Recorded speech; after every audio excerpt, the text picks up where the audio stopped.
Hello dear viewers, support me by subscribing to my channel and share my video if you like it, and also make sure you comment your thoughts. Now let's start the video. Alliser Thorne. The new Lord Commander's scowl deepened as he looked out over the courtyard. Truth be told, he had no reason to be in a dark mood. The watch was the strongest it had been in decades, and all the help and support came from the young wolf. Many of the new king's enemies, trained soldiers one and all, were sent to the wall as punishment. Hundreds of warriors were now dispersed amongst the 3 active castles. In fact, with the new influx of men, there was even talk between Thorne and the commanders of the Shadow Tower and Eastwatch by the Sea about reopening some of the other castles. Besides men, there had also been a steady stream of supplies from the south as well. Dried, persevered food from the Reach, lumber from the Stormlands, and stone from the Vale. Even the Iron Islands were helping by sending regular shipments of iron ore. There was still a lot of work to be done, but Alliser was secretly elated with how much the Watch had grown in 2 years. Being around nobles and soldiers were making the former criminals take their duty a little more seriously. It was as if a breath of fresh air had been given to the group. The Watch had taken a hit when Alliser's predecessor, Jorah Mormont, was assassinated. The old man had been found with a hole in his chest, probably from a wildling assassin. After his death, Alliser saw his sword return to his former home of Bear Island, and was unanimously named his successor in a landslide victory over Sir Dennis Maester of the Shadow Tower. All Alliser needed now was for his first ranger, Benjen Stark, to return. He had been missing for months now, presumed dead. Crerson Halfhand, the only other veteran ranger besides Alliser himself, had been named acting first ranger until Benjen's body was recovered or he returned. Lord Commander Slint called, striding up to the Alliser. Janos Slint, the former commander of the City Watch in King's Landing, had become Alliser's annoying and pathetic shadow since he had arrived at Castle Black. A stout, frog-faced man with too much ego and not enough skill to back it up.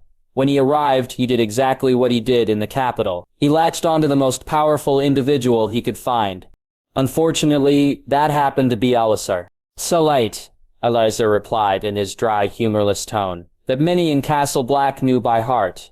Before he had become Lord Commander, he had been the Master-at-Arms and had trained many of the recruits who still resided in Castle Black. "A fine morning," Slant said happily, standing next to the seer as they looked out over the courtyard. "I fail to see why," Alliser responded bluntly. "It was like every other bloody day at the wall, cold and miserable." "Have any of the rangers returned?" Sight nodded. "Aye, a few have. The rumors are true. The wildling horde is moving south." Yet Alliser huffed. He had sent Curan out to see what the savages on the north side of the wall were up to. The half-hand had returned with troubling reports that many of the villages close to the wall were abandoned, with tracks indicating that they've headed north. Alliser had then sent out a few more patrols to see if they could find out where the savages had gone. The reports were just as the Lord Commander feared. The wildlings were banding together once again under the command of a former brother of the Night's Watch, Mance Rayder. Now they were all heading south, towards the wall. "Were they able to see how many there were?" Alliser asked. "Well, there were," Slant said, obviously hesitant to answer. "Slint," Belazar barked. "They weren't able to get a clear number," Slant answered, "but one lad said it looked like 1,000,000 of the buggers." Alliser sighed. If he had Benjen, then Stark and the half-hand would have been able to figure out how large the wildling host was. But Alliser was hesitant to send Quarren out on any ranging missions. The man was too valuable to lose, so he was having to rely on the reports of men far less skilled than the half-hand. "The fifth with Yarwick," Alliser grunted. "Make sure that all 3 gates are strengthened as much as possible." Slant nodded. "Aye, my lord," he said, before turning to the nearest man he saw. "You, the Lord Commander."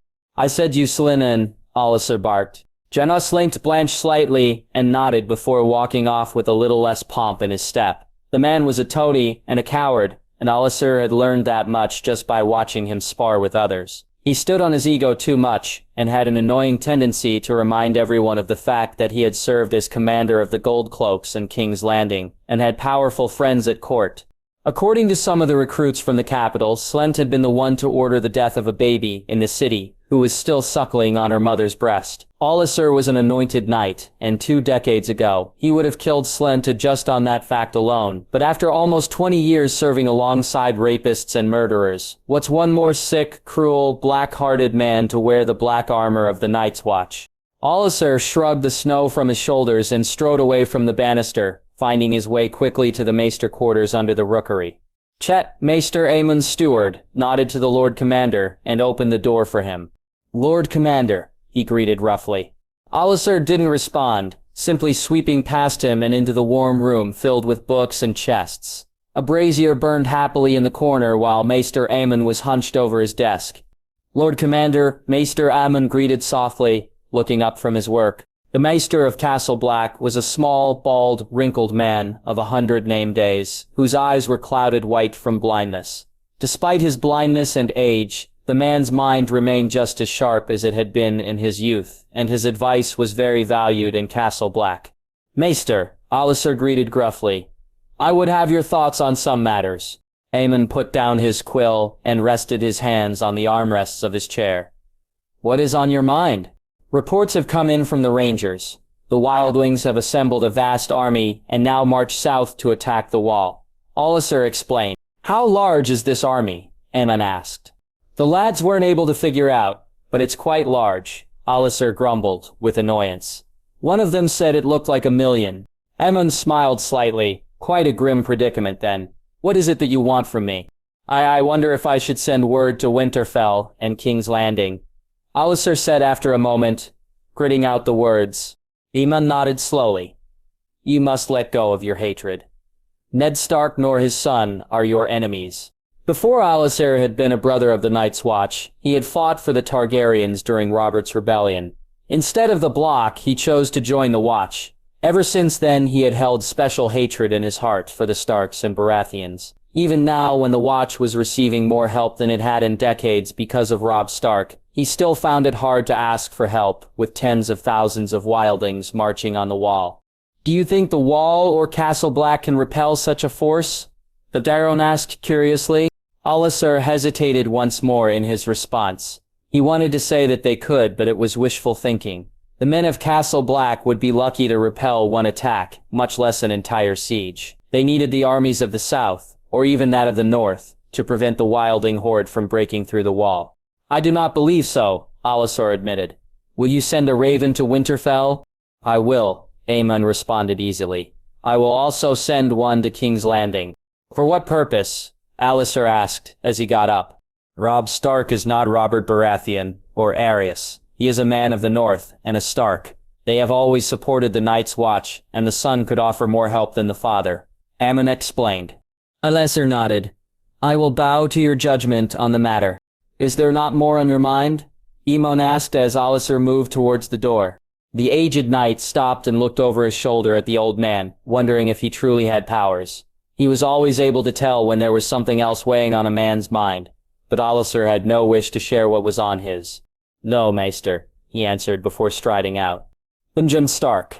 Benjen Stark, first ranger of the Night's Watch, stood guard outside the cave of the Three-Eyed Crow with Mira Reed and the other children of the forest. The cave was hidden amongst a scattering of boulders beside a frozen lake and far enough from the woods that it gave the silent guardians a full, unhindered view of the land around them.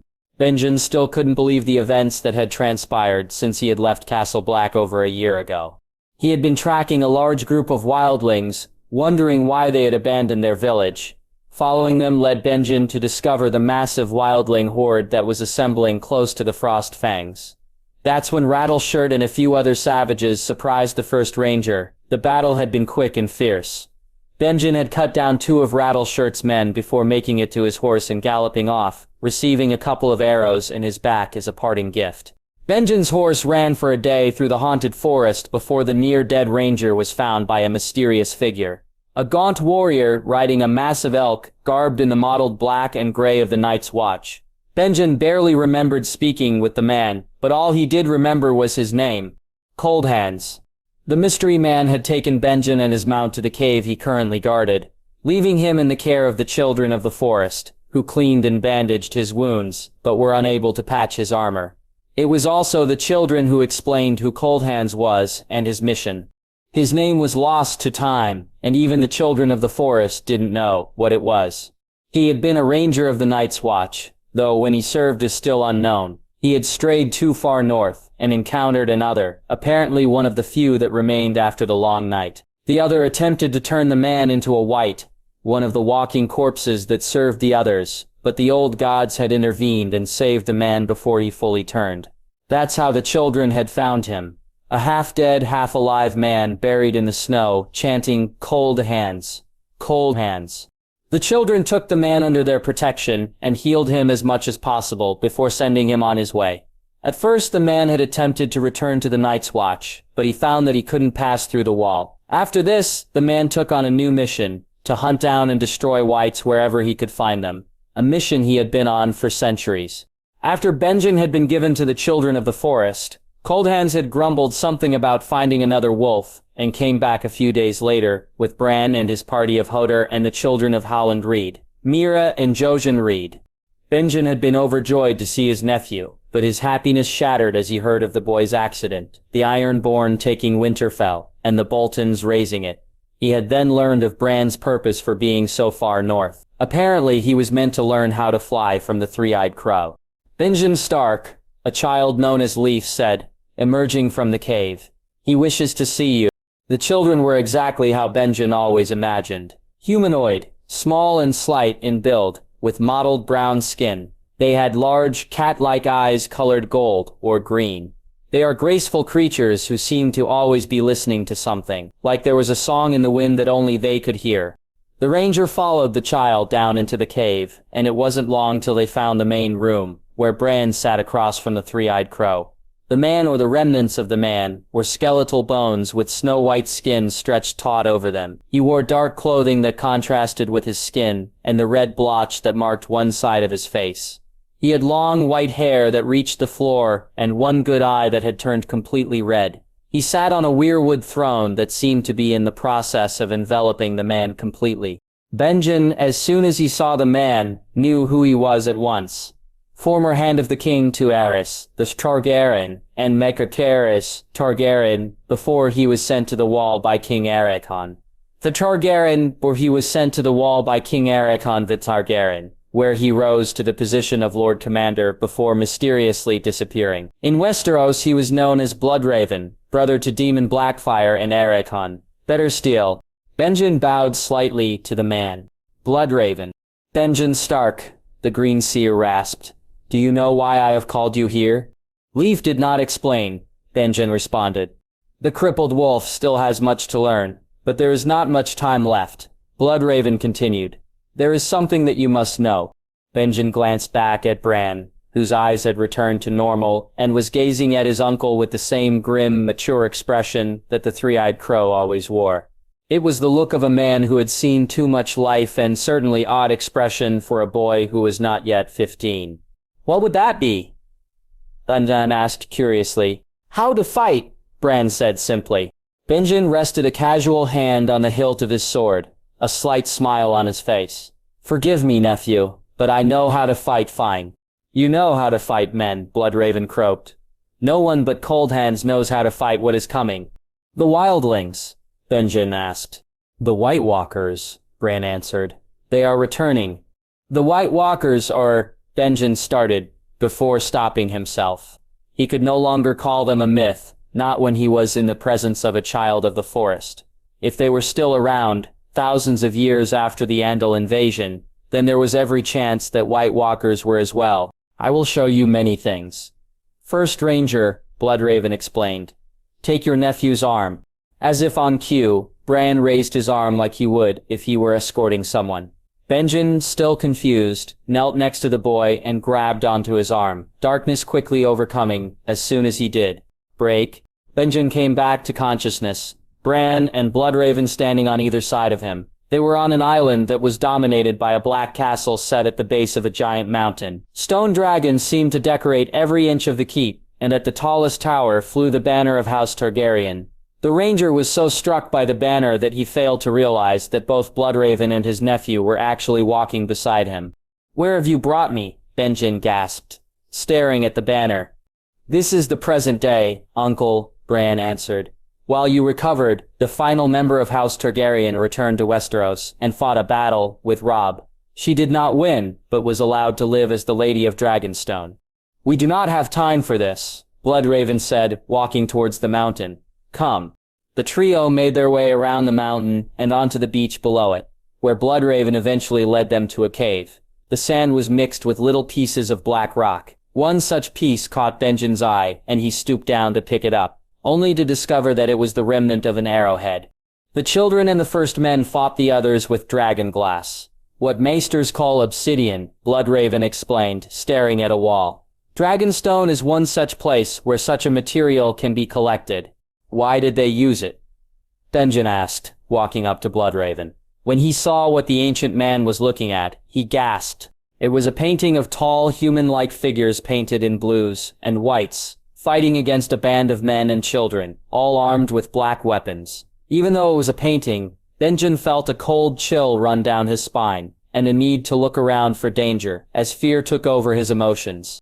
Even in paintings, others still inspire fear, Bloodraven said grimly. The Valyans called dragonglass frozen fire, and it was the only thing that the first men and the children had that could kill another. When the Watch was first established, the children of the forest armed the brothers with daggers of dragonglass, a practice that faded with the arrival of the Andals.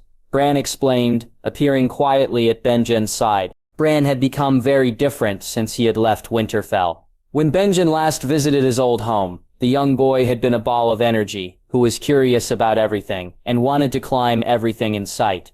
When he arrived at the cave of the Three-Eyed Crow, he had become a very serious boy. It was an unsettling experience to be around him. Now, after a year being mentored by Bloodraven on what it meant to be the Three-Eyed Crow and the responsibilities of such a duty, Bran had become a grim, humorless lad with a penchant to mention events that baffled or confused everyone else, such as when he explained how Robb and a Targaryen had fought as if it were common knowledge. So to fight the others, we need dragonglass, Benjen said slowly. Then everything went black. Break. Benjen came awake back in the cave. He shook his head and glared at Bran. A little warning would have been nice, he grumbled. Bran ignored him. We must get south, uncle. Westeros must know what we know. Benjen nodded. We leave in 2 days then, he said, glancing at Bloodraven. Is that fine? That is fine, Bloodraven wheezed. There is still more that I must show the boy. Benjen nodded again and strode out of the cave so that the two could go back to their training or whatever it was called. Mira gave him a respectful nod when he emerged. What was that about? She asked. I know how to defeat the others, Benjen grunted. We just have to get south of the wall first. Easier said than done, Mira replied, her eyes sweeping the snowy landscape like a practiced hunter, searching for any signs of danger. When do we leave? 2 days, Benjen said. God's willing, we all make it safe. Let's just hope the other god doesn't get us first, Mira said quietly. Robb Stark, the young king of Westeros, looked out over the city from the balcony in his room, watching as the sun rose in the west, its golden rays waking the citizens of King's Landing. Already, Robb could hear the muted sounds of the city as merchants set up shop. Smiths fired up their forges, and wagons laden with wares and food were brought into the city. It was a moment of peace that Robb woke up early every morning to take, regardless of whatever had happened the day before. You're away early, a sweet, sleepy voice said, from behind the king. Marjorie, her hair sweeping like a river over one shoulder, looked as radiant as ever. Dressed in only a light silk robe, she carried the sleeping crowned prince in one arm, and had a soft, beautiful smile spread across her equally beautiful face. Robb himself smiled just by seeing her. He wrapped one arm around his wife, guiding her gently to his side till her head rested on his broad shoulder. Together the royal family watched as the sun continued to rise. How long have you been up? Robb asked, kissing Margaery on the top of her head. Taryn was fussing.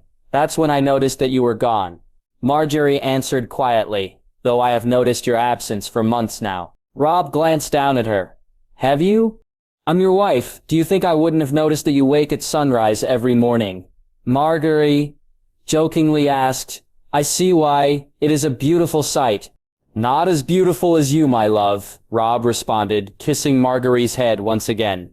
The royal couple continued to watch the sunrise for a few moments longer, before Robb felt a massive presence on his other side. Greywind was a giant, and standing on two legs, he was easily taller than the Norther. He always slept in front of the fireplace, where he could guard Robb, Margaery, and Torrhen. Robb rubbed his old friend's head affectionately. "Hello, boy." Margaery glanced around her husband and chuckled as she saw the look of pleasure on the wolf's face. Greywind was a fearsome monster that was fiercely loyal to the entire royal family. His snap and snarl could make any man lose control of his bowels, and as well as his emotions. But around the right people, he was like a giant puppy. Margaery has always found it quite entertaining to see. "What are your plans today?" Margaery asked quietly as the sun continued to rise and the city below them came to life.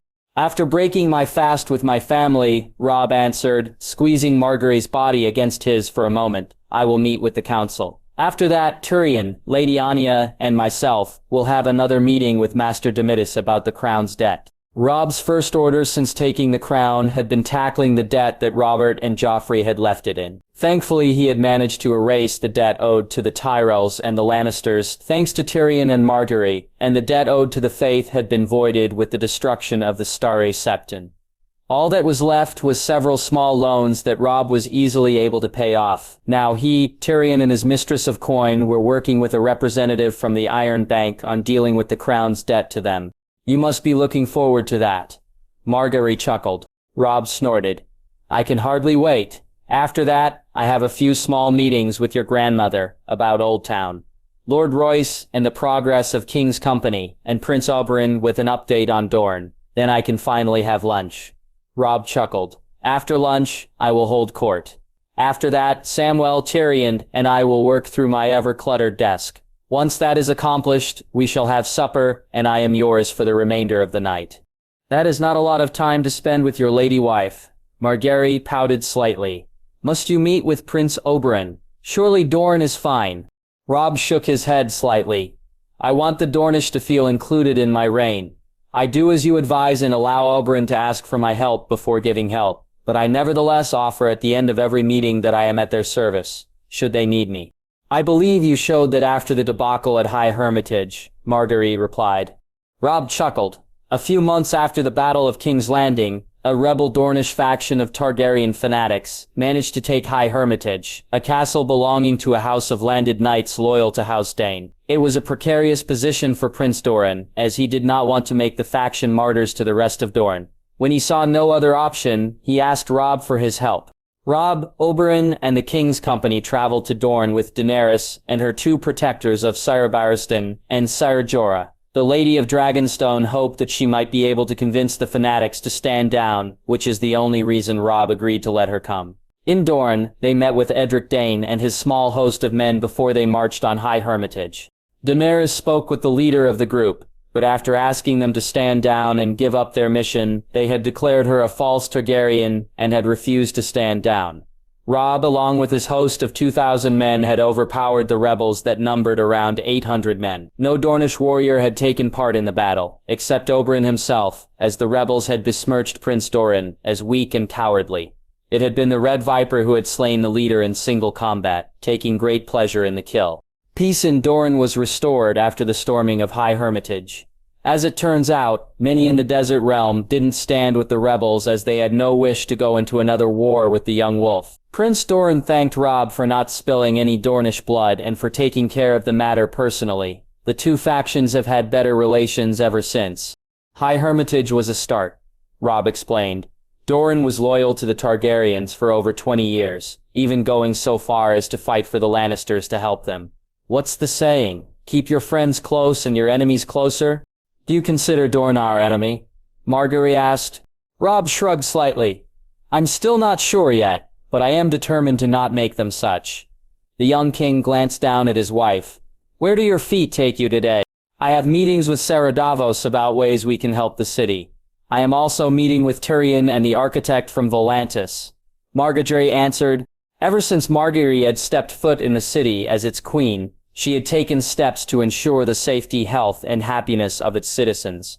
Her handmaidens, with proper protection and help, visited orphanages all over town with food and toys. Food shipments from the Reach arrived bearing the sigils of House Stark and House Tyrell, letting everyone who ate know who provided the food.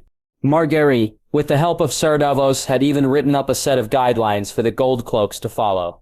It protected the people from abuse at the hands of the city watchmen, to prevent another atrocity like the killing of babes under Joffrey and Janos Slant. Upon hearing this, a crowd of people, from merchants to whores to bakers to smiths, all came together outside the doors of the Red Keep and cheered for Margaery. Already, she was getting comparisons to good Queen Alysanne, one of the most beloved monarchs in all of Westerosi history. And, after Robb asked, the sun was now fully in the sky and the city was well and truly awake. Any moment now, there would be a knock at the door from Robb's Kingsguard telling him that breakfast was here. Grandmother and I will be going over reports from the Lord Paramounts on how the new ruling system is working and how village and castle repairs are going. Margaery answered, the King's company has been a great help to many. Robb nodded. I am glad to see it. It is rather odd to see that other kings haven't thought of it before. Kings before you haven't paid so much attention to their subjects. Margaery laughed, standing as Torrhen came awake, looking around at the world with a tired, confused look. Your son is awake. Robb looked over and smiled, running a gentle hand over the boy's head. The baby saw his hand and opened his mouth, trying to latch onto Robb's thumb as it went by. The parents laughed. He's hungry, Margaery chuckled. He's definitely my son, Robb joked. Just as Robb knew would happen, there was a knock at the door. Sari Ballin's voice carried through the wood. Breakfast, sire. Come in, Robb called back, leading his wife back inside and pulling out a chair for her. When she was seated, Robb took off his cloak and threw it at the bed, before taking his own seat. There had been an odd chill in the air that didn't leave with the rising sun. Robb rarely had to wear a cloak in King's Landing, but he needed to in the mornings. Breakfast was brought in and Robb and Margaery dined on eggs, fruit, cheese, fresh bread and butter, and all manner of cooked meats. There were also pitchers of fruit juice and cold water. With the servants bringing breakfast, a wet nurse and Mira arrived as well. The wet nurse had taken Torrhen away to feed, while Mira sat and spoke with the royals about Margaery's plans for the day. The daughter of Gregor Forrester had been nothing but spectacular. She and Margaery worked in perfect tandem, with Mira making sure that all of the queen's appointments were set up and all her ladies-in-waiting and handmaidens were staying busy. Essentially, Mira took care of every small detail that surrounded Margaery's life, allowing her queen to focus on whatever she was working on. Robb sometimes wished he had such a helper. The two royals enjoyed their breakfast without any talk of work. Their daily lives were so consumed with running the realm that Lady Olenna had suggested that they try their best to avoid it whenever possible, allowing them to shed the heavy burden of the crown at least for a few moments. Instead, they shared interesting stories, childhood memories, and general small talk. After almost an hour, Mira coughed apologetically. I'm afraid it's time, my lady, she said quietly. As always, Mira was conscious of her mistress's wants, but she also knew that as queen, Margaery had a duty that she could not miss. Robb stood and helped his wife out of her chair before Margaery and Mira disappeared behind a changing screen. For privacy, while Margaery prepared for the day, Robb quickly garbed himself in a black leather doublet over a white silk shirt, slipping on a pair of black breeches before finishing his look with a pair of calf-high black boots. His first month of kingship had been filled with northern leathers before Margaery had begged him to try southern clothing. He soon found how much better they were, especially in the southern sun, but he still regularly wore pleated leather jerkins and woolen shirts and trousers. He was, above all else, a man of the north. Robb was adding a silver wolf head brooch when Margaery reappeared, dressed in a beautiful southern dress of gold and white. It was close to the kind of dress she wore when she and Robb first met in Renly's war camp. Her hair had also been set up in a few ornate braids that were tied back. You look beautiful, Robb praised, quickly kissing his wife. Silver-tongued devil, Margaery chuckled. Mira, who is watching Torrhen. Your cousin Alla, my lady, Mira answered immediately. The girl from Ironrath always knew who was supposed to be with the crown prince. And who is after her? Margaery asked. Alysanne Bulwer, my lady, Mira replied, without hesitation. Robb smirked, grabbing Claw and sliding the sword into his belt. It's too bad there aren't more of you, Mira. I could use 20. You are doing great, sire, Mira said. My lady, you're meeting with Sir Seaworth. Indeed, Margaery said. I will see you at lunch. Robb kissed his wife again before smiling. I wouldn't miss it for all the gold under Casterly Rock. Tyrion Lannister. As Tyrion waddled through the Red Keep towards the small council chambers, he couldn't stop himself from looking back at the past year. The young wolf's rule has been spectacular so far. The realm, even after a war, is already prospering far more than Tyrion thought possible. The Reach seemed to have an endless supply of food, and the Riverlands were starting to produce again as well. The garrisons in the Westerlands and the Crown Lands were all being replaced with locals and the Northerners, and Reachmen were finally going home. Westeros was at peace, and the few places that had been savaged during the war were being rebuilt at speeds that staggered Tyrion. Old Town, Winterfell, King's Landing, and so many other important castles and cities that had once been burning wrecks were now functioning once again, even while they continued to be rebuilt. What had truly surprised Tyrion was the king himself. Margaery.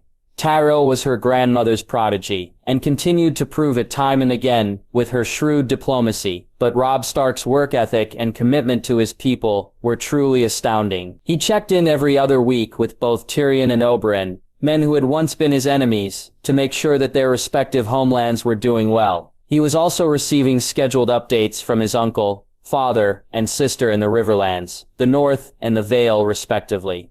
Robb Stark had a hand in every kingdom, from the Wall to Dorne, and still made time to run the realm, attend small council meetings, hold court, train with his great-uncle and Kingsguard, and write letters to his family in the Vale and the North.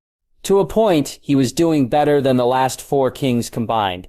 In a single year, Robb Stark was proving to be more competent than Robert Baratheon and Aegon Targaryen, and was certainly saner than Joffrey and the Mad King.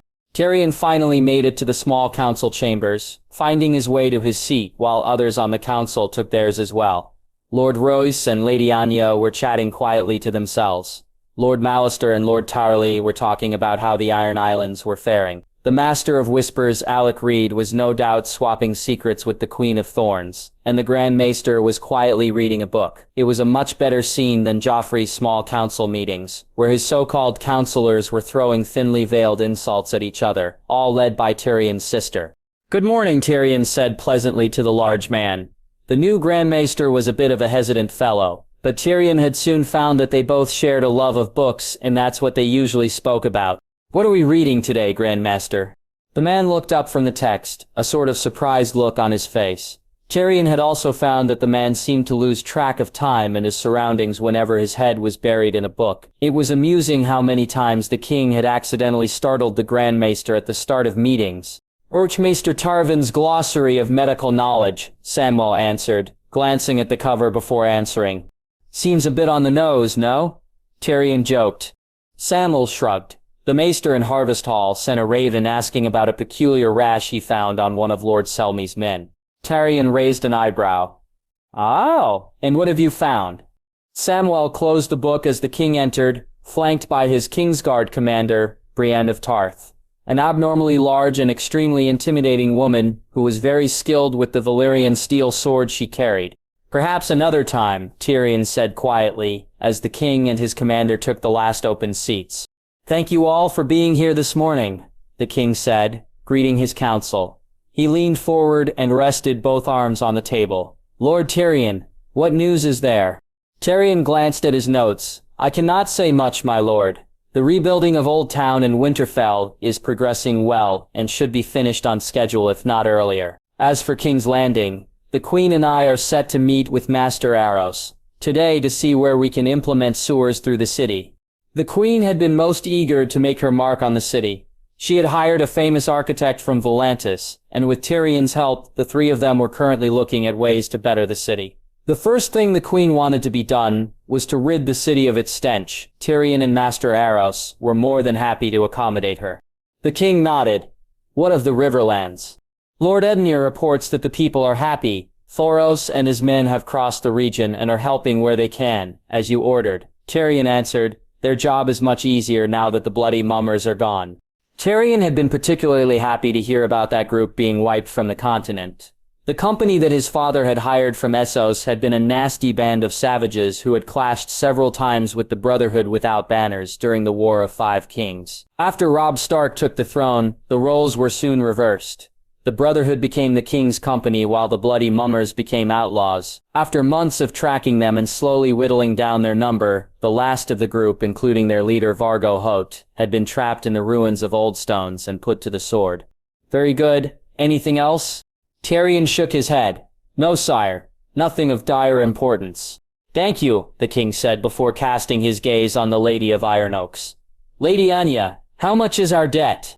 We are still hovering around 1,000,000 dragons, the older woman answered with slight resignation. I believe our meeting with Master Dimitis will prove fruitful, and we should pay off the Iron Bank by this time next year at the latest. How early do you think we can pay it off? Robb asked curiously. 4 to 6 months, sire, Lady Anya reported. Lord Tyrion's suggestion to tax the brothels helped immensely once that tax was spread to all of Westeros, but it has also pushed potential clients away as the brothels are becoming more and more expensive. So we are not earning as much, Robb said with a slight nod. Master Reed, see if you can spread the word in the brothels, letting them know that the tax will be lessened in 6 months if they lower their prices. I will see it done, my lord, the slight and somber spymaster replied.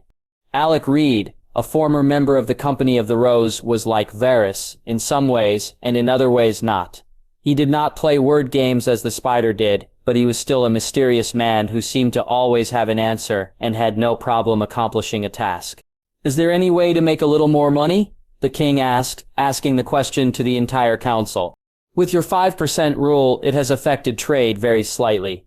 Tyrion answered, but the fact is, and I do not mean to step on Lady Anya's toes, that paying off debt as massive as that owed to the Iron Bank is not possible in a year. That fact that we have gotten it down by 2 million in that short amount of time is a miracle, but since we are repairing the city, paying the king's company, and have half a dozen other major projects going on, being able to pay off the debt in a little under a year is still amazing.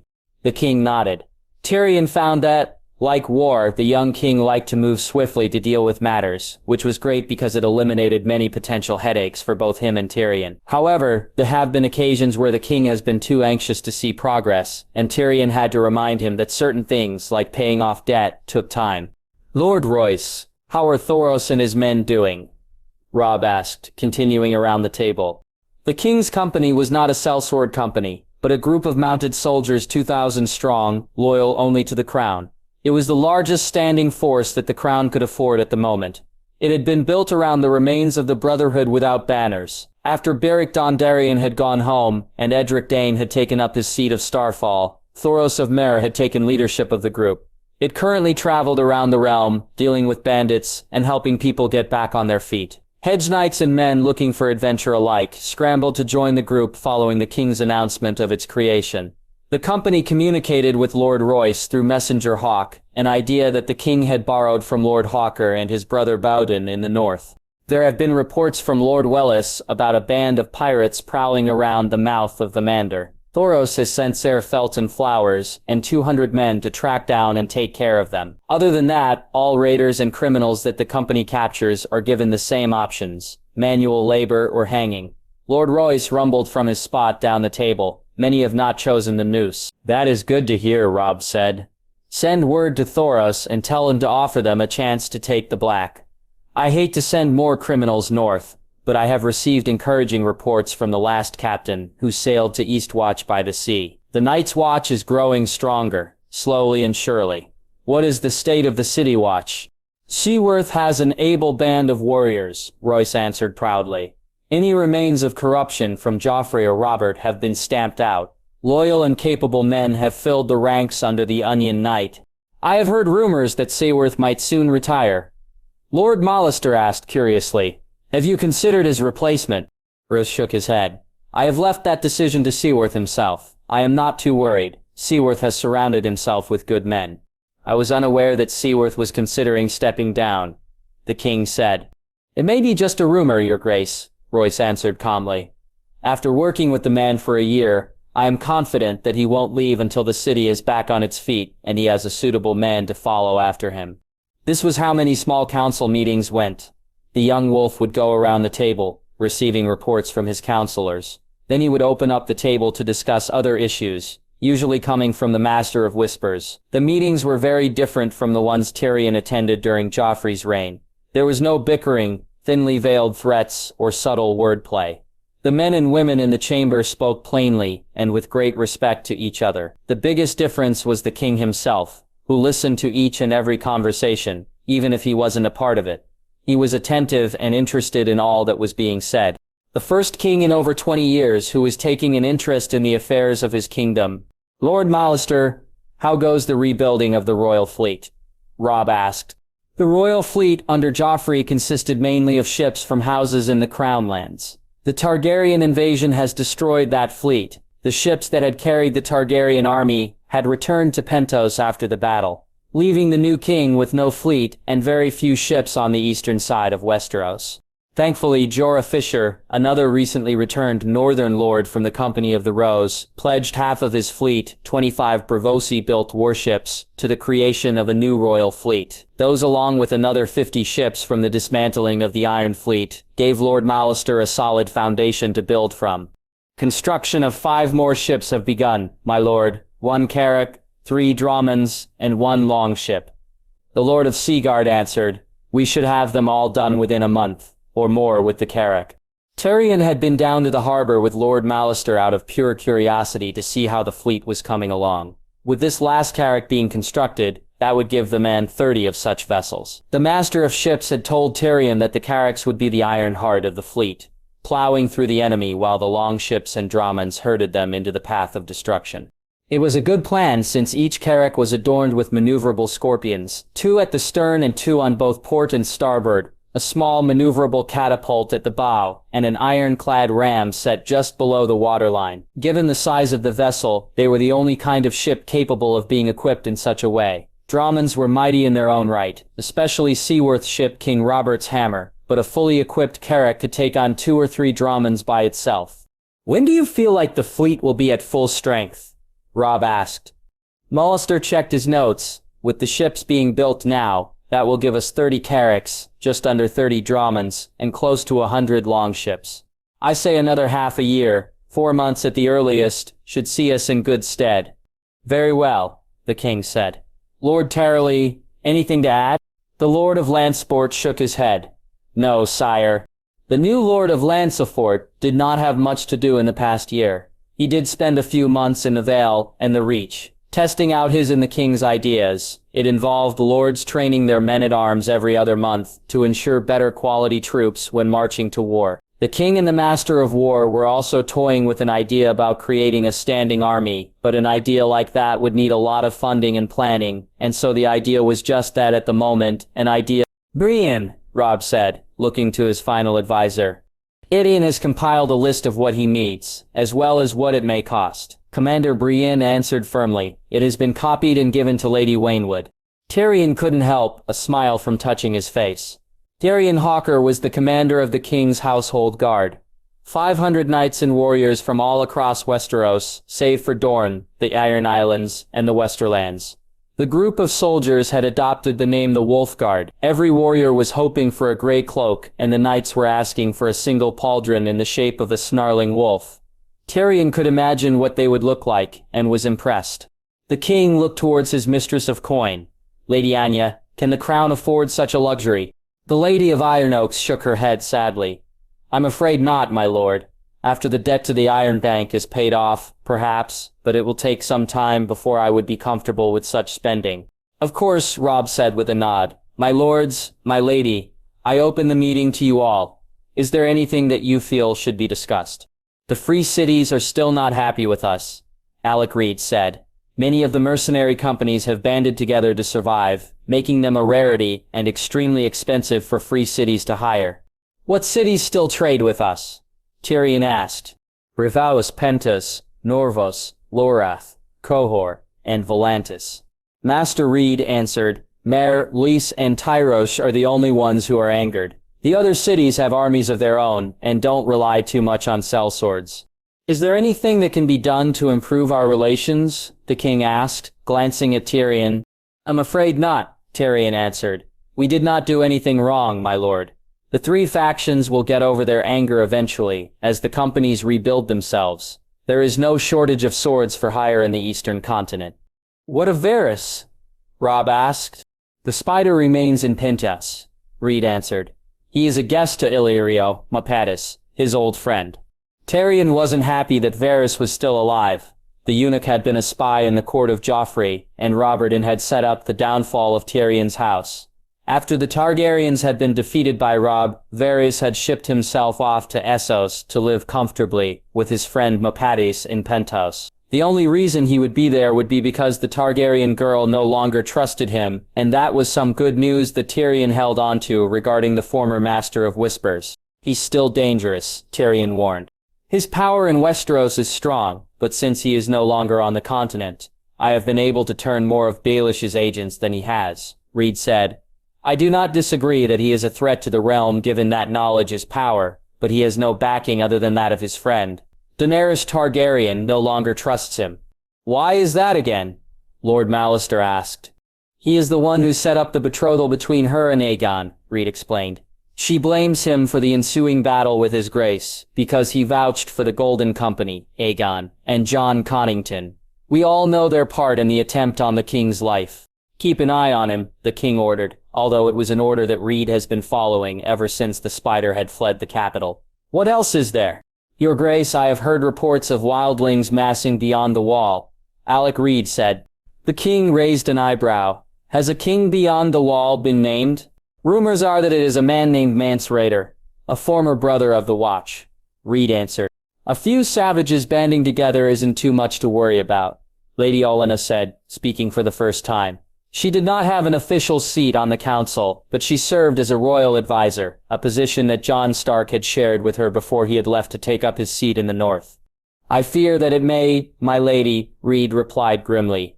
Reports from my friends at the wall say that the host numbers over 50,000. Whatever was going to be said next was silenced. While men like Royce, Tarly, and Maester did not take much notice of the wall and the strength of the Night's Watch, the king most certainly did. The muscles in his jaw tightened as his eyes changed from a cool blue to ice. The Night's Watch has barely 1,000 men, Robb said finally. Has word been sent to my father? Reed nodded. It has, but the North will need help. Most of the Northern Army is back home collecting whatever harvest they can. The war, the Ironborn invasion, and the Bolton's tyranny cost them much. Your Grace, we need more information before we call the banners, Tyrion said calmly, immediately following the spy master's words. A host of 50,000 is nothing to scoff at, but I advise that we send someone to get a full report of what we're facing. The king gazed at Tyrion for a moment, before looking at the Grand Maester. Samuel, you spent a little time at the wall. Do you know anything that might help? The Grand Maester looked a little uneasy, but finally answered, after a moment. Your Grace, I spent less than a month at Castle Black. But from my time there and at the Citadel, my understanding is that wildlings are fur-clad barbarians who wield weapons of bronze or stone. One advantage that they would have over men from the south is fighting in the cold. No one other than a northerner could endure the weather better than a wildling. There was a small grunt of approval from Lord Tarly, who was looking at his son with an odd expression of cold respect. Tyrion wasn't sure what the relationship between father and son was there, but the rumor was that it was supposedly better after the story of Samuel repelling the Ironborn raiders in the Citadel, and saving King Robb's life after an assassination attempt from the Golden Company. Robb nodded. Send a message to my brother at Long Lake. He is to travel to the wall, compile a full report on the strength of the Night's Watch, and send it to my father and me. He is also to scope out the land beyond the wall, and the strength of the enemy. Yes, my lord, Samuel replied. Is there anything else to discuss? The king asked, looking around the table.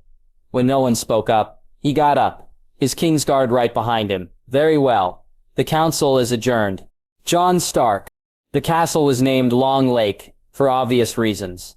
The castle sat on the eastern shore of Long Lake, a large expanse of water just northeast of Winterfell and southwest of Landstarth. The keep itself was modest compared to the likes of Moat Cailin, Winterfell, and even Deepwood Motte. The walls in the keep were made of dark gray stone, pulled from a nearby quarry.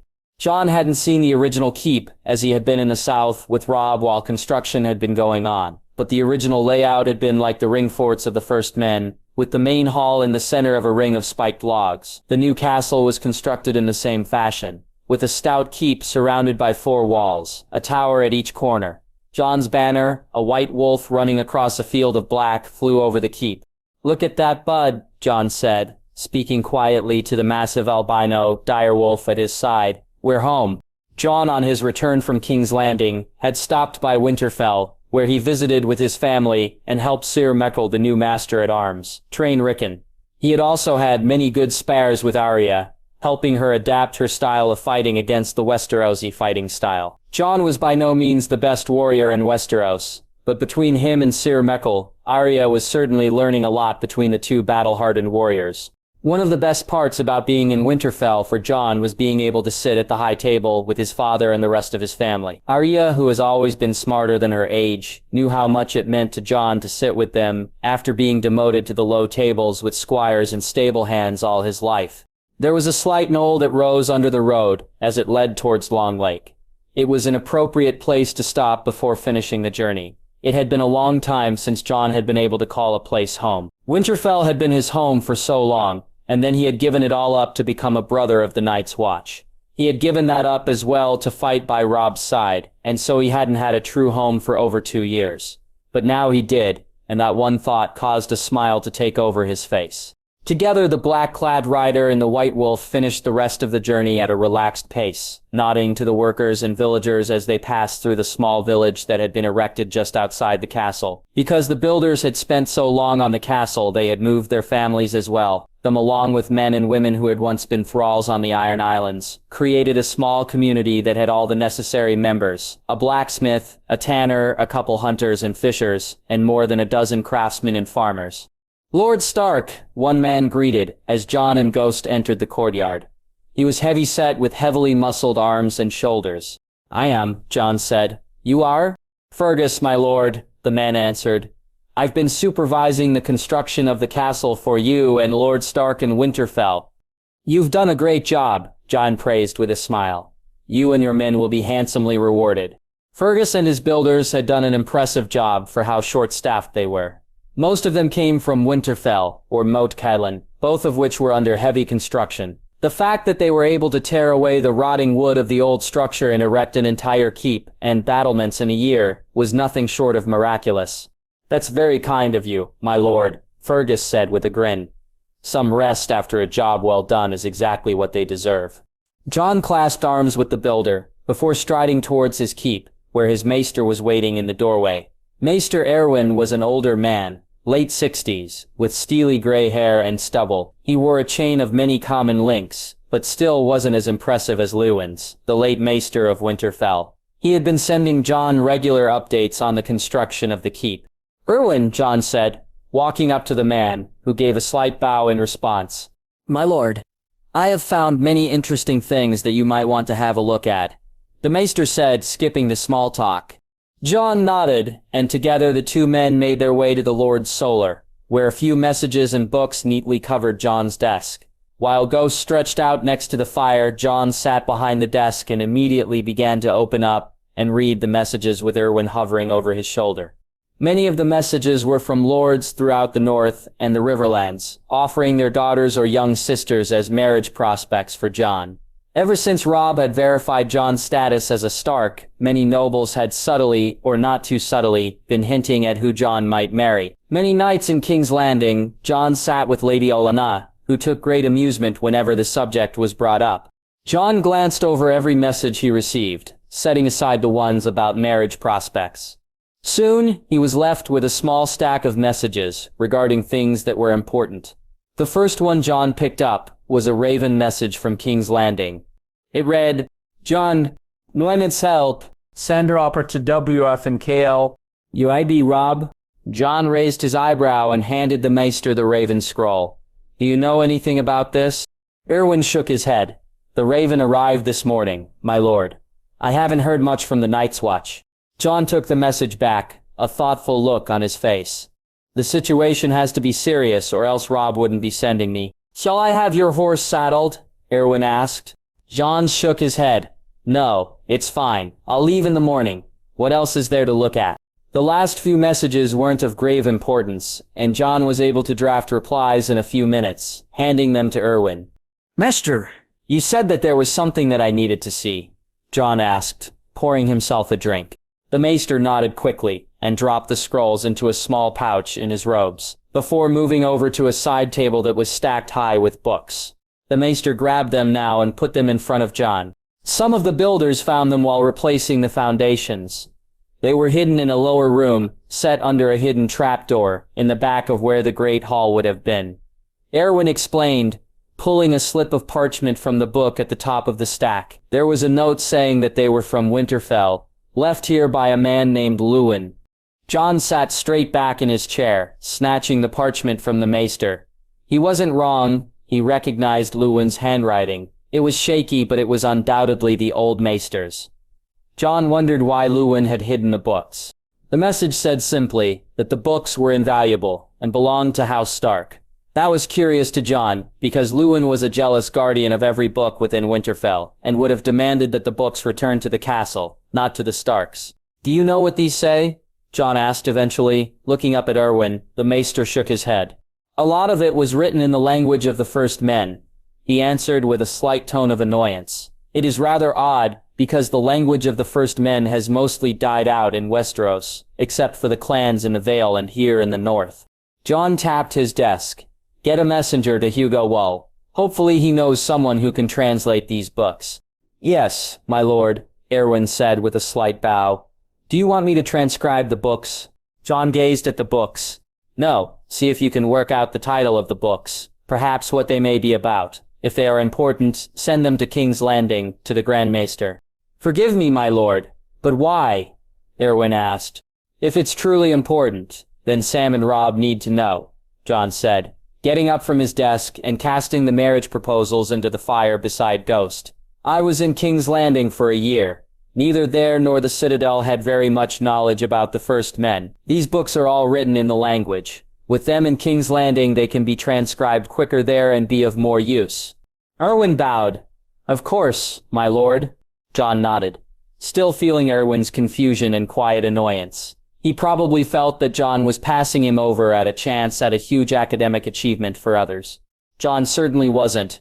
He just wanted to make sure that the books were going to those who needed the information in them. Simply having them transcribed and put on a shelf wouldn't do anything. I will draft a message tonight for my brother, letting him know that it was you who discovered these books, Jon said quietly, still standing by the fire. I have a feeling that these books are important, and that Luwin hid them here for a reason.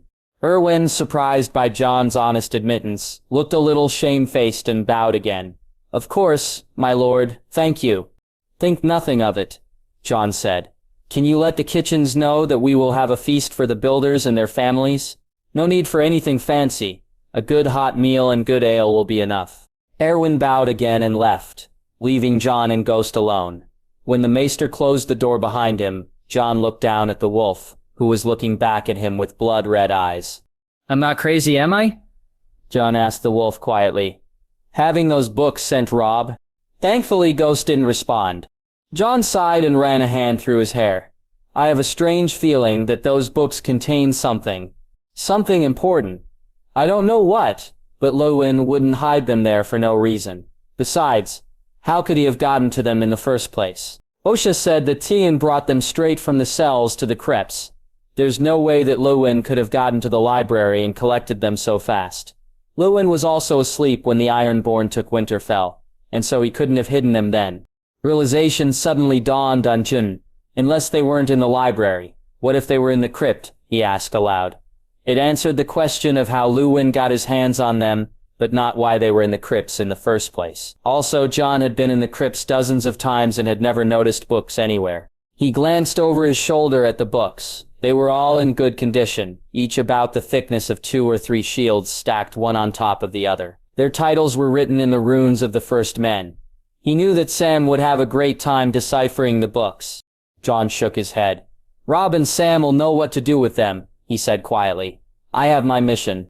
Daenerys Targaryen. They were walking again. It was now a normal occurrence that she and Septa Barristan would take a walk just after lunch, after Daenerys had dealt with all that she needed to. The former queen didn't have to do much in terms of ruling the island. Most of what she dealt with was trading and making sure that the people of the small fishing village were safe and content. Other than that, she did not have much else to do besides reading and walking around the island.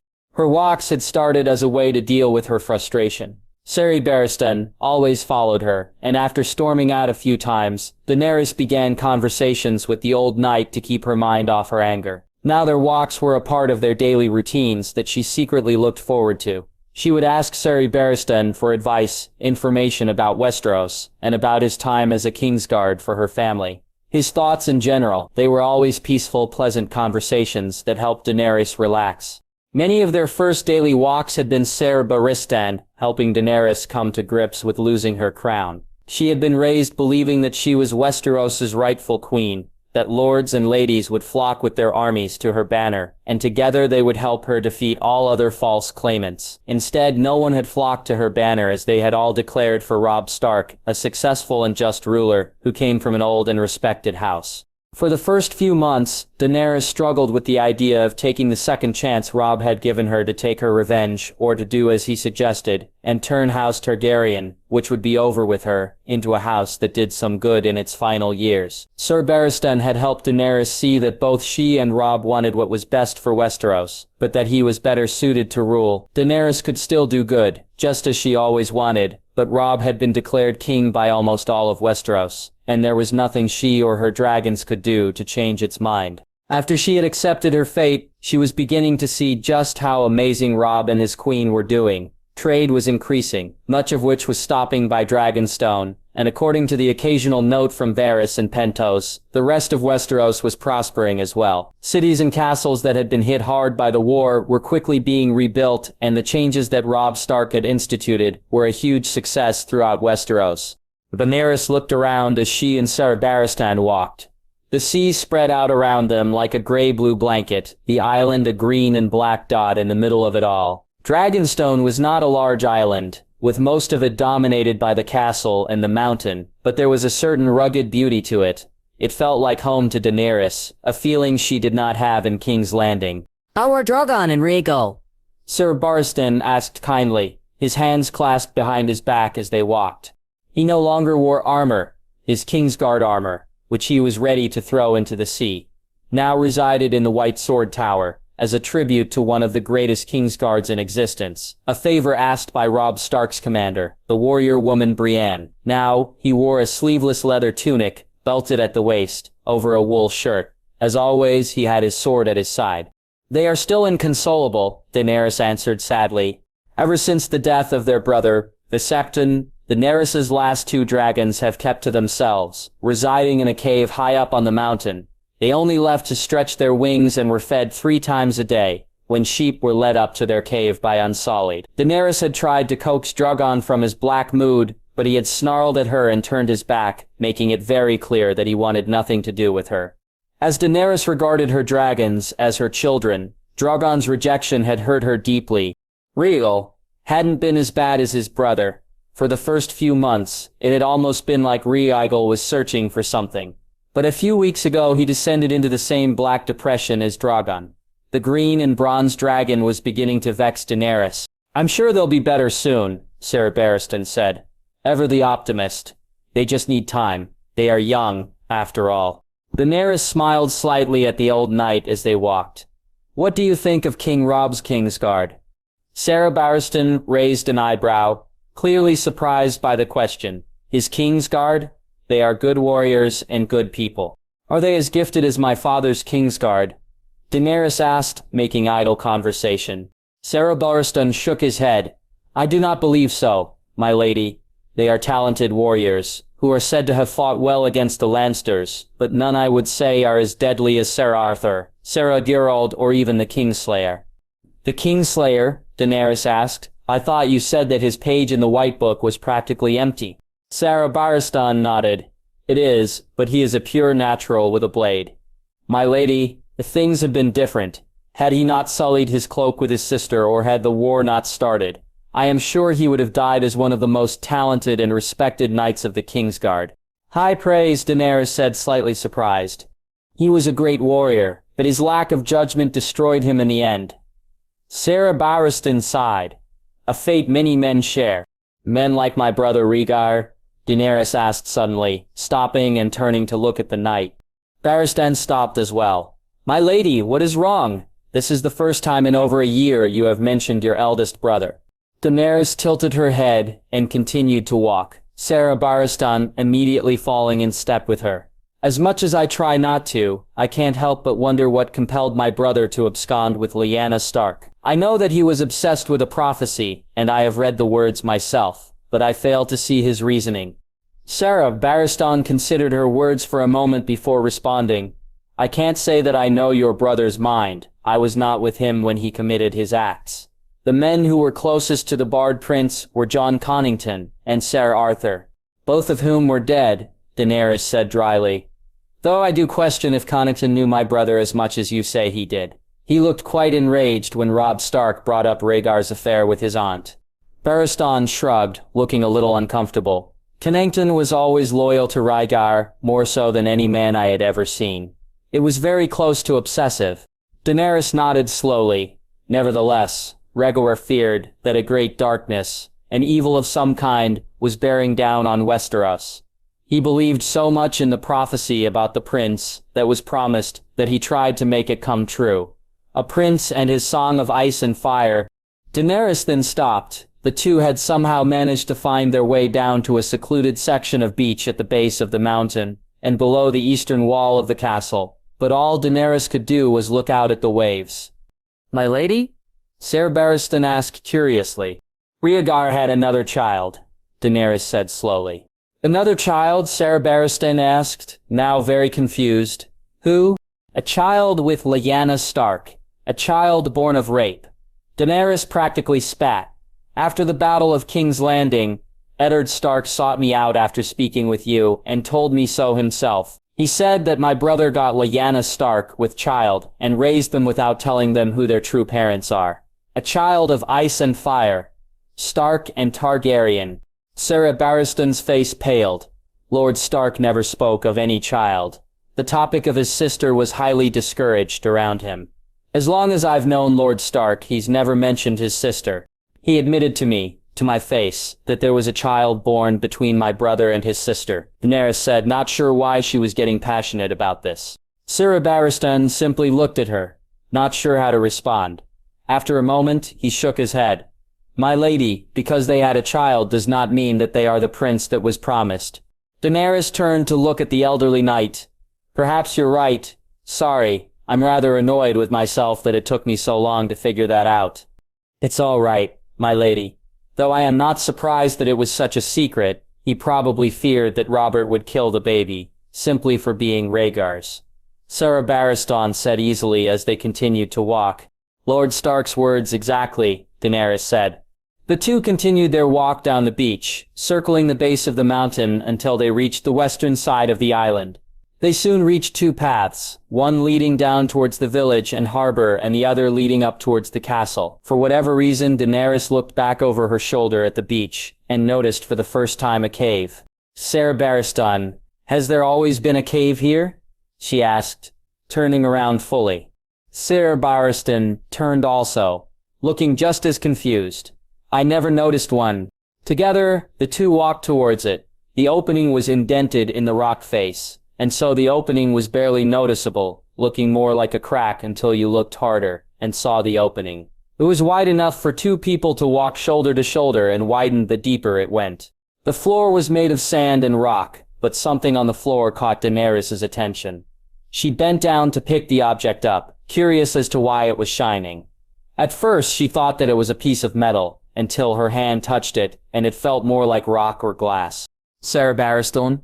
Daenerys asked, holding the object in both hands. The old knight was instantly at her side, looking closely at the thing in her hands.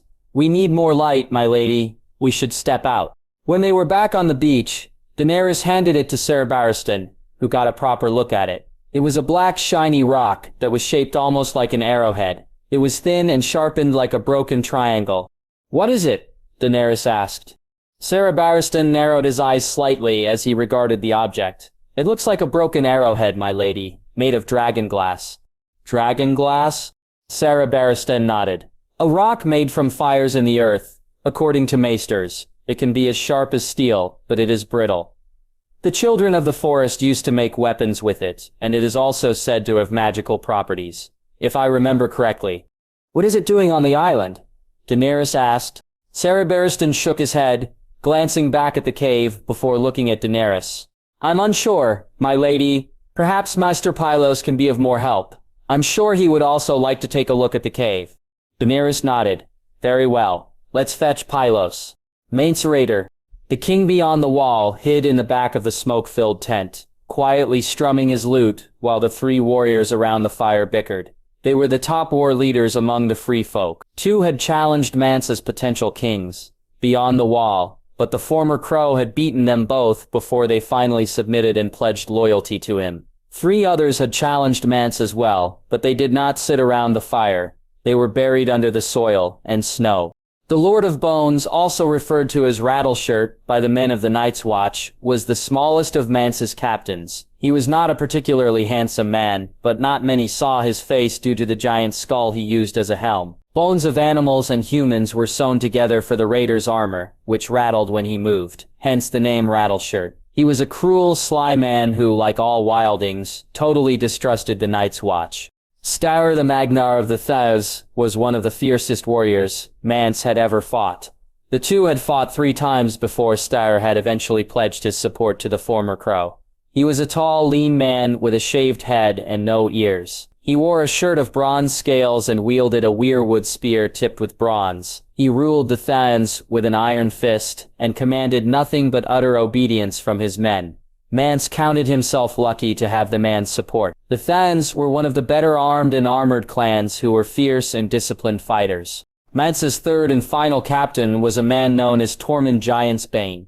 Although not a tall man, he was still powerfully built with a broad chest and massive belly. His beard and hair were snow white. On his arms, he sported gold bands inscribed with runes of the First Men. He was armored in heavy ringmail that he had taken from a dead crow and favored wielding 2 heavy-bladed short swords. He was a jovial man at the best of times with a knack for telling tall tales, all of which were about himself. But when he became angry, he was a demon who was quicker than he looked and could cut men down as easily as he gulped down tankards of ale. Currently, the 3 men were bickering about the Lord of Bones, allowing Benjen Stark to escape. The first ranger of Castle Black had been scouting around Mance's army when Rattleshirt and his men had ambushed him. Stark had cut down 3 men before making his escape. The Lord of Bones continued to believe that the crow had died. This happened months ago, and even though Mance has sent scouts to try and find the body, nothing has turned up. Retreat had put 3 bloody arrows in his back. The Lord of Bones bellowed. There's no way the man lived. You think 3 arrows would kill the man? Tormund countered passionately. He's been killing free folk for decades. Until I see a fucking corpse, I say you're full of giant shit. Mance chuckled softly. Benjen Stark was very dangerous. His upbringing in Winterfell had helped him rise through the ranks at Castle Black and become First Ranger. Mance met the man once or twice, not enough times for the two to become familiar, but enough to know that the man wouldn't go down without a fight. He shouldn't have fucking escaped, Styr grumbled, sharpening his dagger. You had a dozen raiders. I haven't seen a Then kill a fucking crow yet. Rattleshirt snapped, Stark's escape still clearly irking him. A new argument now broke out between the 3 men. There were feuds, dozens of generations old, between all the tribes of the free folk. They were a prideful people, probably because they had survived in harsh, unforgiving environments. But whenever they were questioned or challenged, their first reaction was to resort to violence. It was a universal language. Quiet! Harma barked as she entered the tent. Harma Dogshead was another one of Mance's top raiders. She was a squat, round woman with one eye and a fierce hatred for dogs. We found it! After battling other potential kings beyond the wall, Mance could finally do what he had been planning on doing for years. He rallied the tribes and clans of the free folk under one banner, his. His war camp was set up in the Frostfangs, a mountain range running along the western side of the land beyond the wall. Halfway up the range, the Milkwater River speared the mountain range. On the shores of the river is where many of the ancient heroes and kings of the free folk were buried. Mance had a very specific reason for assembling his people in the Frostfangs near the burial sites of kings and heroes. Mance emerged from the back of the tent, putting down his loot and grabbing his cloak, black wool that was patched with red silk from Ashai, swinging it over his shoulders. "Let's see it," Mance said. Accompanied by Tormund, Star, and Rattleshirt, Mance followed Harma through the camp and down towards the river. On the banks, dozens of fur-clad figures were busy filling the holes they had dug. "You didn't find it at the river," Tormund grunted. Harma shook her head. "We had to expand the search. We found Raymond, Dal, Gornan, even the Horned Lord, but not Jormund. It was Mag who told us about another burial site. Not far from here." "Free folk graves?" Rattleshirt asked. "Giants," Harma replied. "Come, I'll show you." The group walked for a few minutes, up further into the mountains. The stone around them started to become ice, the higher they got. Soon, they emerged into a clearing. All around them the walls were ice, a beautiful blue glass-like material. The stone was gravel, and more wildlings were working on digging up graves. There were 7 in total, all laid out one next to the other. 6 of the graves were about 15 feet in length, and another 10 in width, large enough to fit a dead giant easily. It was the 7th, the one in the middle, that was different from the rest. It was about 8 feet in length, and another 5 in width. It was man-sized. Mance knelt beside the grave. The bones had become black from age, but clutched in its hands was a war horn made out of what looked like an aurochs horn. About 8 feet long, entirely black, with bands of gold inscribed with runes wrapped around it. After weeks of searching, they had finally found it. The Horn of Winter. It belonged to Joramun, the first king beyond the wall, who helped the Starks defeat the Night King. The stories said that he used the horn to wake the giants from the earth. Some rumors said that the horn could bring down the wall. It had been missing for centuries. "Tormund," Mance said, grabbing one end of the horn. The Mead King of Ruddy Hall quickly came forward and helped Mance lift the horn from the grave, a wild smile plastered to his face. "You lot," Rattleshirt barked. "Grab the horn." Immediately, 4 wildlings came forward and took the horn from Mance and Tormund, bearing it on their shoulders. "Take it to my tent," Mance ordered. "Build a carrier for it." The raiders nodded and left. "We can move south now," Star said, glancing up at the sky, "and not too soon." Mance shared the same thought. All the past former kings beyond the wall had assembled the free folk to attack the wall and reclaim their lands from the kneelers south of the wall. They fought to bring the wall down. That was the last thought on Mance's mind. The wall was a structure he wanted to keep up. For the past few generations, free folk villages to the far north have been mysteriously attacked. There were signs of a fight, but no bodies were left behind. Soon rumors started to spread that the others had returned with their armies of the undead. Many of the clans who came from the north swore on the old gods that they saw others and whites. The terror in their eyes helped make the rumors seem more believable. A dozen people saying that they saw others and whites is one thing. More than a dozen tribes saying they saw them was another. "We still have to get past the wall," Mance said grimly, turning back to his captains. "Once the graves are refilled, we move out. There's a long way to go between here and the wall." Eddard Stark. Winterfell was on the mend. The walls and towers were almost completely fixed, and now workers were beginning to work on the keeps and other permanent structures like stables, a forge, and the kennels. The Lord of Winterfell couldn't help but keep a smile on his face as he saw his home being returned to its former glory. Though it wouldn't quite be the same.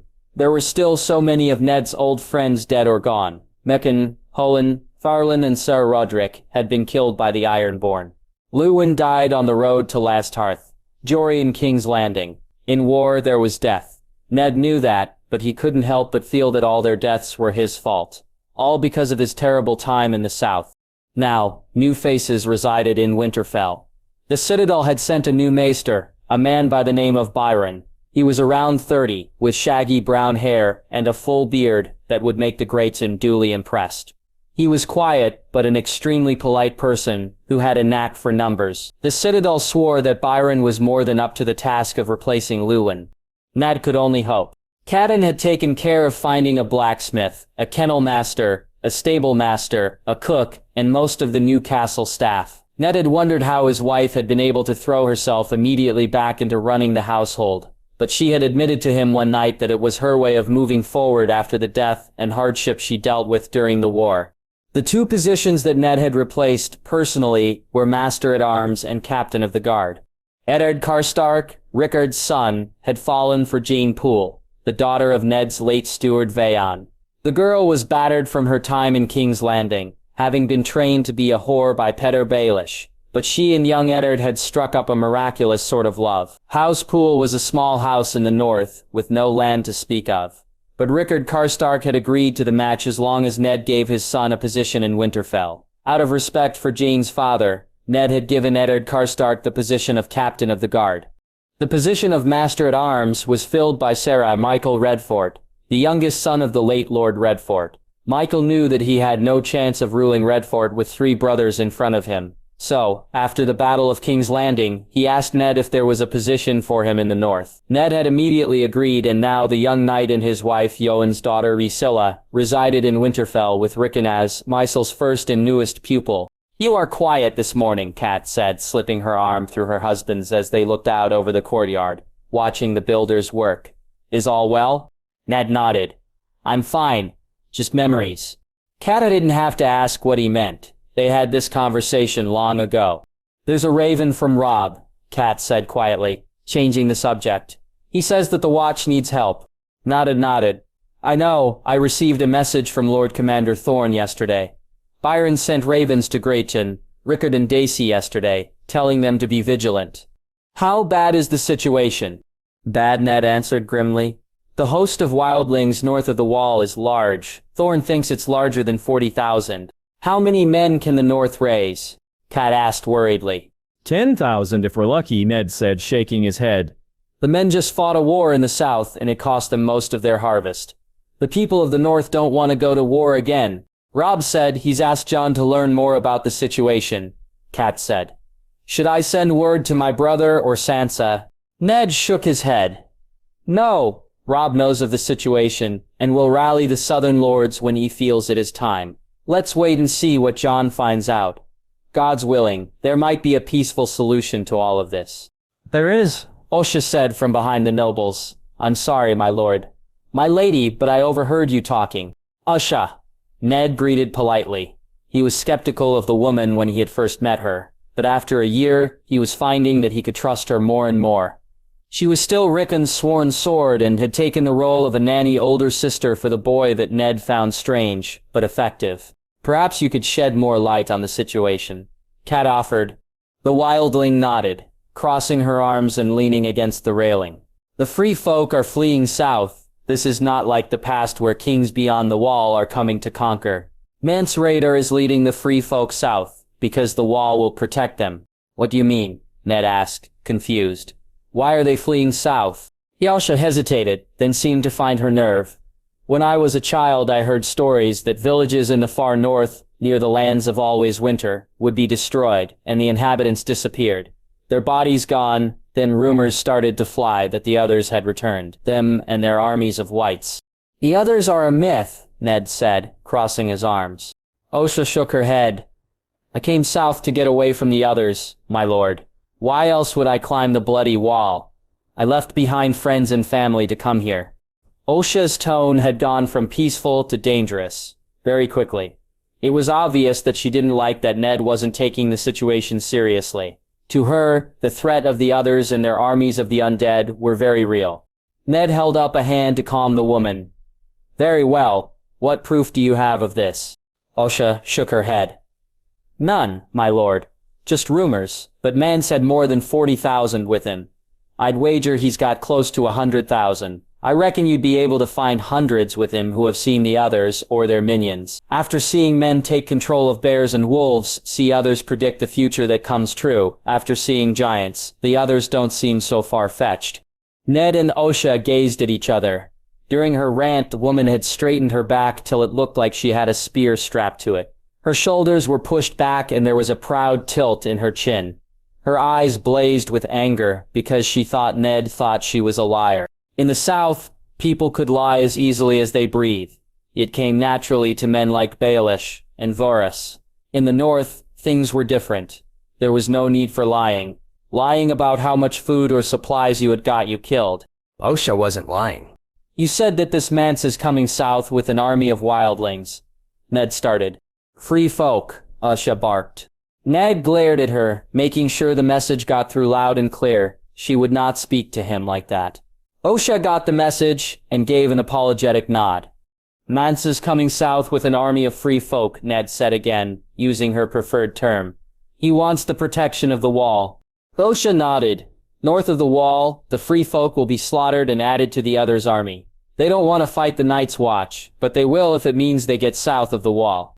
Usha, the free folk have raided the north for centuries, Kat said, speaking for the first time. Many northern lords and others in the south won't agree with letting 100,000 raiders south of the wall. The north and the free folk have been enemies for a long time, my lady, but this is different. If you leave the free folk north of the wall, men, women, children, and giants will be added to the ranks of the undead, and the land of the living will have so much more to worry about. Osha replied firmly, emphasizing children. Ned rubbed his jaw. The king sent his brother Jon to the wall to look at the situation. I will send him a raven to make sure he sits down and speaks to Mance. That is the best I can do. I cannot guarantee that the lords of the north or the rest of Westeros will agree with me if I allow your people south without proof of the others. Osha's shoulders sagged as she nodded. Thank you, my lord. I am sorry if I was forceful. You believe very strongly in this? Kat observed. Have you ever seen the wall, my lady, or you, my lord? Osha asked curiously. Both Ned and Kat shook their heads. If you ever get the chance, you'll know in your heart that it was built to keep out something a lot more dangerous than the free folk, Osha said sincerely. With that, the woman bowed before turning on her heel and leaving. Emo Lannister, strike! Jaime barked, watching with narrowed eyes as the practice blade came up and flashed down. The straw-filled dummy rocked under the hit. If it had been a battle, the warrior's chest would have been sliced from shoulder to hip, and his innards would be on the ground. Again. This time, the former knight watched the boy's hand closely. The wrist was angled correctly, and the grip on the hilt was firm. There was no fault with the boy's technique, even after 2 hours of practice. Overhead cut. Jaime snapped, crossing his arms as Tommen brought the wooden practice blade back over his head before bringing it scything down at the dummy. The boy's face was scarlet red and he was drenched in sweat, but the blow was delivered with a good amount of power and solid technique. For the past year, Jaime had been training the heir to Casterly Rock, a task given to him by Tyrion before his brother had returned to King's Landing. Jaime at first had been apprehensive because Tommen had always been a shy, bookish boy who seemed to have no desire to pick up a sword. But now that he was out of Joffrey's shadow, Jaime noticed an increase in the boy's confidence. He was still a sweet kid who did well in his lessons and loved animals, but he had shown some adeptness with a blade. He was not as naturally fast as Jaime had been, but Tommen has proven to be a lot more intelligent than Jaime gave him credit for, always making up for speed or power with technique. Training Tommen had also brought Jaime out of the dark hole he had dug himself in the dungeons of Riverrun. His entire knightly career had been a joke. He had killed his first king, slept with the wife of his second, and was never around when the third ruled. Robb Stark stripping him of his knighthood, and Tyrion assigning him to train Tommen, had been just the kick in the pants Jaime needed. Thrust, right side cut, overhead cut, Jaime said, snapping one order after the other. Tommen performed them all well, but Jaime could tell that he was tiring. The boy was wearing padded gauntlets and a padded vest, and had been wearing the gear for 2 hours under the hot sun. Done, Jaime said finally, catching the eye of Maester Krylin. Well done, Tommen. The boy grinned tiredly. Thank you, uncle. Jaime allowed a small smile to appear under his beard. Go wash up and get to your lessons. Tyrion will throw me from the rock if you miss them. Tommen laughed and walked over to a servant, who helped the boy shed his padding before following him inside the castle. Krillin waited till the boy was gone before walking over to Jaime, who was putting his drill sword back on the rack. Lord Tommen is doing well, he noted. Jaime nodded. He's a good lad who puts in his best effort. Will he be as good as his father? Krillin asked innocently. Jaime glanced at the master, his smile quickly disappearing. Perhaps, he answered quietly. You know he looks up to you, Krillin said. He shouldn't, Jaime grumbled, walking inside the cool castle. I'm here to train him, not to be his hero. Jaime quickly lengthened his stride and walked away from the maester.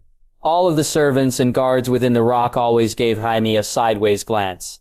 probably wondering what had compelled a man so gifted, so set for success to commit the acts he did. Krelin, who had taught Jaime when he was a boy, was the only one who still treated him with kindness. Jaime, as much as he appreciated it, wished the man would shun him like everyone else. As much as he didn't want to admit it, he didn't want to feel hopeful that he could make something of himself this late in his life. He had already destroyed his reputation so much that it seemed irreparable at this point. Krystalin being kind to him gave him hope, and that's not something he wanted to feel, because he knew that he would mess up again, and all the goodwill he would have built up would be lost. Jaime didn't need that. The ex-knight finally reached his room and locked the door behind him, sliding down behind his desk and pouring himself a glass of watered-down wine.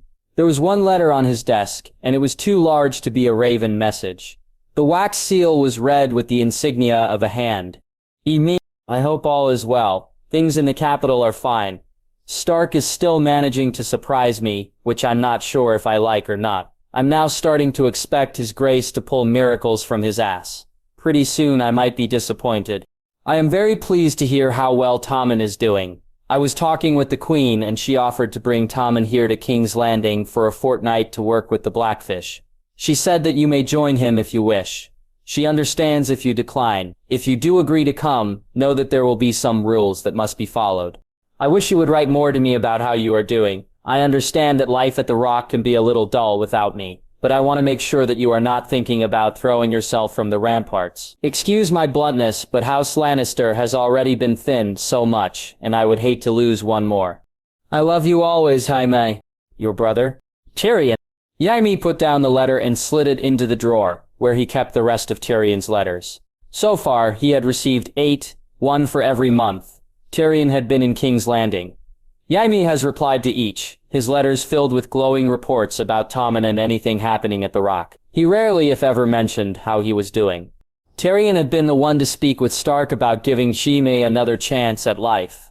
Stark had been apprehensive, and rightfully so, but Jaime saving King's Landing had been a clinching point that was big enough to offset most of his crimes. The compromise was stripping Jaime of his knighthood, his white cloak burned, and a year under house arrest at the Rock, hence why Tyrion had instructed him to tutor Tommen. Jaime owed everything to his brother. He was not suicidal. Cersei's death had been hard for him, Tyrion knew, but his time under Riverrun had given Jaime a lot of time to think about his mistakes. Cersei had a hold over him, always had, but being away from her and hearing about the acts she committed, killing children, dismissing Sirs Barristan, sleeping with Lancel, it had weakened her hold over him. He loved Cersei. He always would, but she was dead and gone, as was his father. They would no longer look down at him. He had a second chance to help Tommen become a man that he never was. He wasn't going to squander it. Jon Stark. Castle Black hadn't changed much since Jon had left. Almost 2 years ago. There were still wisps of smoke rising from the castle, and the buildings looked as run down as ever. The sentries on the walls looked half-frozen and miserable. Everything about the castle was black. The wood, the stone, the men. It gave the castle a depressing feeling. As soon as it came into sight, Jon wondered what he had been thinking about wanting to spend the rest of his life there. I can see why you left, Small Jon grunted, stopping beside Jon. The heir to Lastarth had somehow heard of Jon's task, and he, along with his new betrothed Alysanne Mormont, had elected to join the Lord of Long Lake. The two men had become decent friends during the war, but it was Jon's first time getting to know Maedie Mormont's second oldest daughter. Alysanne reminded Jon more of Maedie than of Daisy. Daisy was elegant, if a little lanky, who still had a womanly grace to her.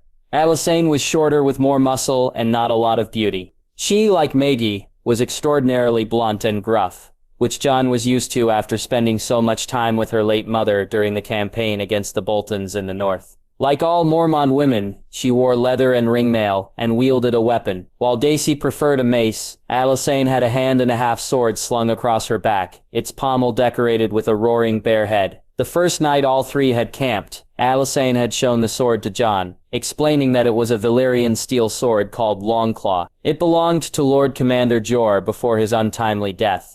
It's not the most hospitable place, Jon agreed. Come on, let's go see how many remember me. The trio rode towards the castle at a casual trot, easily gaining access through the main gate. Ghost trotted ahead of them, earning a lot of strange and fearful looks from the members of the watch. Jon, Alysanne, and Small Jon also got their fair share of looks. They certainly weren't recruits who had been sent to join the watch, so others were naturally curious to know why the former bastard son of Lord Stark had come back to Castle Black. As soon as Jon was through the gate, he looked up at the platform that held the winch that led to the top of the wall. Standing at the railing, not looking any different than the last time Jon had seen him, was Sir Thorne. The two men locked eyes, and the same hatred that had developed between them when Jon was last at the wall quickly reignited. "Who's the stick?" Alysanne asked quietly. "I, Sir Thorne," Jon answered, still looking at the man. "Master-at-arms." "Lord Snow," Sir sneered, walking down into the yard and approaching the three northerners as they dismounted. "It's been a while." "It's Lord Stark now," Small Jon grunted. "Show some respect." Sir scowled at Small Jon before looking back at Jon. "How convenient. Your brother takes the throne and now you're an actual lord." "I'm not here to swap insults." "Sir," Jon said firmly. "Who's the new Lord Commander?" "You're looking at him," an annoying, pompous voice said from behind Thorne. The owner of the voice was a stout, frog-faced man who had an aura around him that made Jon instantly despise him. "Who the hell are you?" Alysanne asked bluntly. "Janos Slain," the man answered. "Former commander of the Watch of King's Landing." "Who gives a fuck?" Small Jon grunted.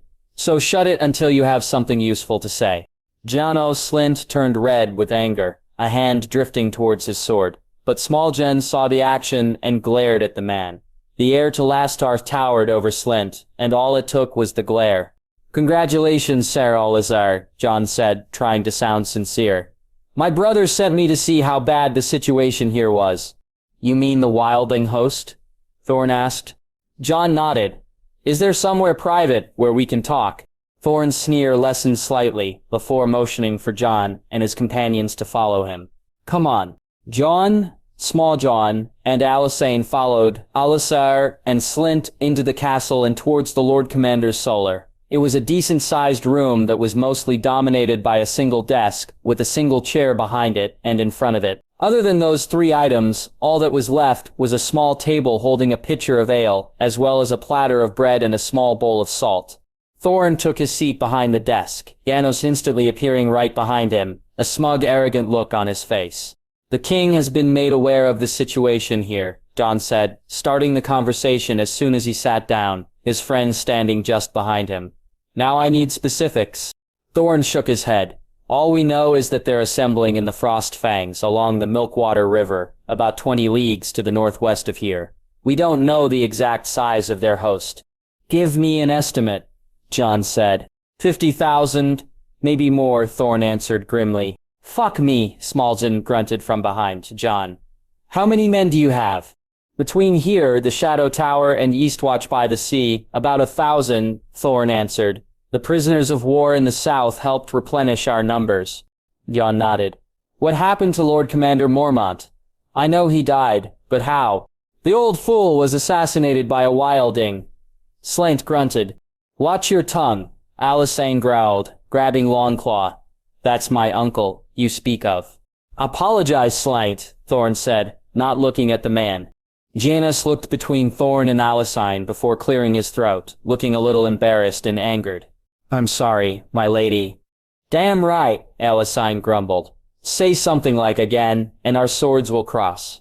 "We also lost a few men to mutiny," Thorne growled, continuing. "They stole out in the night, and reports are that they have taken Krister's keep." "Who's Craster?" Jon asked. "A wildling who helps the Watch occasionally," Thorne answered. "He's been known to help the Watch on occasion, whenever he's in the giving mood." "Why would the Turncloaks take his keep?" Jon asked, wanting more information. "The man has all daughters who he makes into his wives." Thorne scowled. "He lived in a fortified hall with them all. Why have the mutineers not been brought to justice?" Small Jon asked. Thorne shook his head. "I've been reluctant to send men beyond the wall. With the threat of the wildling force, I need to keep every man I can." "What's Stark going to do to help?" Slint interrupted rudely. "Or has he sent his bastard to do his work?" Jon glared at the man. "I can leave," he said calmly. I can tell my brother and father that the Watch has declined our help and plans to hold the wall with less than 1,000 men against an army of 50,000. Small Joan grinned fiercely. Or more. Suplin's look of arrogance faded slightly. But Jon wasn't done. Since my friends and I have been here, you've done nothing but insult us. You disrespected my friend's uncle, who was a respected member of the Watch and throughout the North. You've disrespected my family, which has always supported the Watch, even while your southern friends disparaged it time and again. Without my brother, the Watch wouldn't have the supplies or the men it has now. Jon continued with an edge in his voice. You speak ill about anyone again, and you'll cross swords with me. Am I understood? Sylens looked ready to shit himself, glancing at Thorne for protection, but Thorne simply gazed back at him. The message was clear. He got himself into this mess. He had to dig himself out. I'm sorry, my lord, he stammered. Leave, Jon snapped. Slydant, looking very terrified, bowed slightly, and all but ran from the room, slamming the door behind him. Idiot, Thorne muttered. What does the king plan to do? He's asked me to report the situation, Jon answered. That means I need to know enemy movements and their numbers. Where's my uncle? He should be able to help me. No one's seen the first ranger for months, Alliser said grimly. He's presumed dead. Jon frowned. Have you looked for him? Thorne nodded slightly.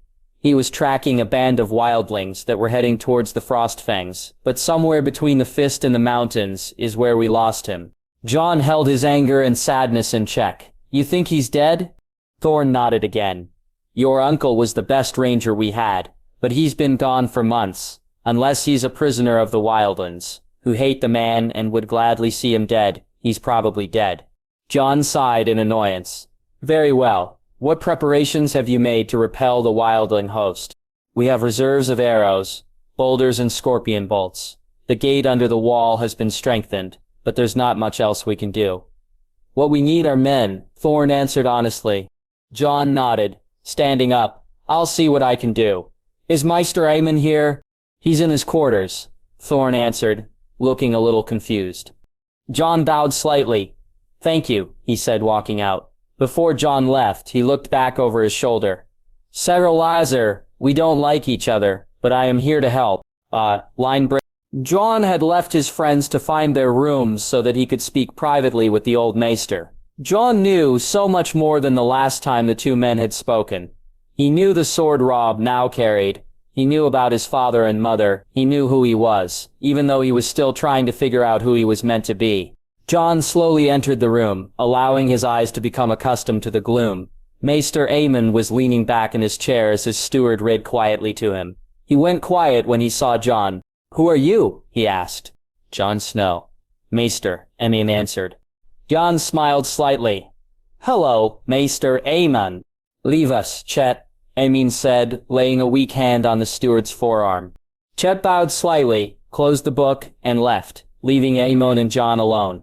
Jon shrugged off his cloak and took a seat across from the old man, who had a curious look on his face. It's been a long time, Aemon said quietly. Jon nodded.